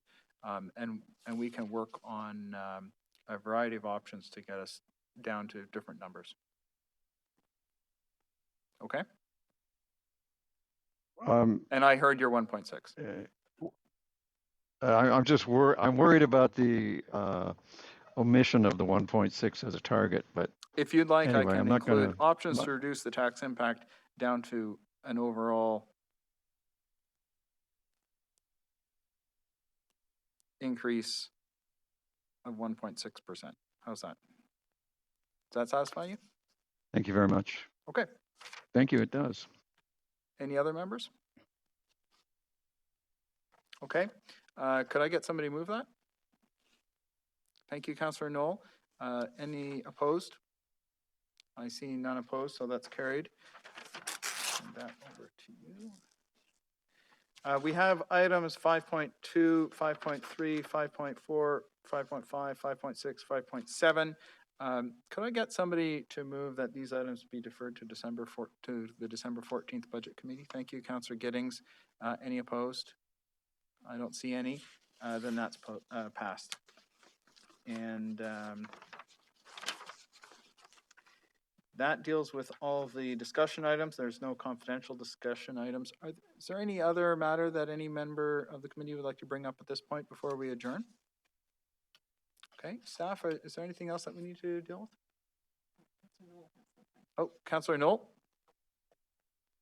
Just a quick note, perhaps for the sake of anybody that might be listening, or even members of council who are present, there were a lot of questions about the library portable from Ward 7 being moved. We are going to be dealing with that at our board meeting, unfortunately at the same time as the open house that you've scheduled, Mr. Chair, but it will be 7 o'clock this Thursday. It is on our agenda. It will be a matter of great interest to the board and I'm sure to the public, and if they wish to tune in, you can. Our library board meetings are now publicly broadcast as well, so I would invite any of you to jump on and learn the latest and greatest. I'm sure that Councillor Pavin will be very interested in what we have to say about her library branch in particular. So I just wanted to make that general announcement, and thank you very much. Mayor Burton. Thank you, Mr. Chair. I just want to commend you for the terrific leadership that you're showing on public consultation. In addition to what you announced, I know that the Community Leaders Roundtable is looking forward to hearing from you as well. So if you're a member of the public and you are fortunate to live in an area that has a residents association, should you not be able to participate in one of Chair Adams's sessions, you can always lodge your questions with your local residents association. And as long as I'm plugging the residents associations, if you don't happen to be lucky enough to live in an area that has one, think about getting together with your friends and neighbors and starting one. It's a good way to keep the level of engagement with each other that makes our town special, strong and vibrant all over the town. So give it a thought. Thank you for that. The commercial, I'll call it. I am working to join you at the Community Leaders Roundtable next session. And in terms of delegating to the Budget Committee, I just want to make sure that if there are individuals out there watching, delegations who wish to address the 2022 Budget Committee do have to register with the Clerk's Department ahead of the meeting. There's a number, 905-815-6015, or you can email townclerk@oakville.ca by noon the day of the meeting. And also, if you've got a PowerPoint presentation, that has to be provided to the Clerk's Department by noon the day of the meeting as well, to make sure that it can be provided to the committee. So I think that covers off all of the material. Councillor Grant, I see your hands up. I'm sorry to interfere once again. Just given what Mayor Burton has said, just to note that there are some communities that don't have community groups, but in North Oakville, we do have at least 3 Facebook groups for one community and a number of others. So certainly I'm hoping that perhaps we can send you the links to those groups if they have questions about it, or when we do publicize this on Facebook, that you'll take, as I'm sure you have from years before, we'll do again, take some questions from people who may send emails or notes to you through social media. yes, we're happy to engage in any one of those ways. I know that the town's communications department has put out some communications about the budget process already. And Great, we'll thank you so continue much. to be doing that. Okay, I think that's everything. We're going to adjourn then for the day. Thank you very much, everybody, for your time and attention. Thank you to all the staff that were involved in preparing and providing the presentations and materials today. It's all been well received, and we appreciate the discussion. Thanks again, everybody. Have a great afternoon.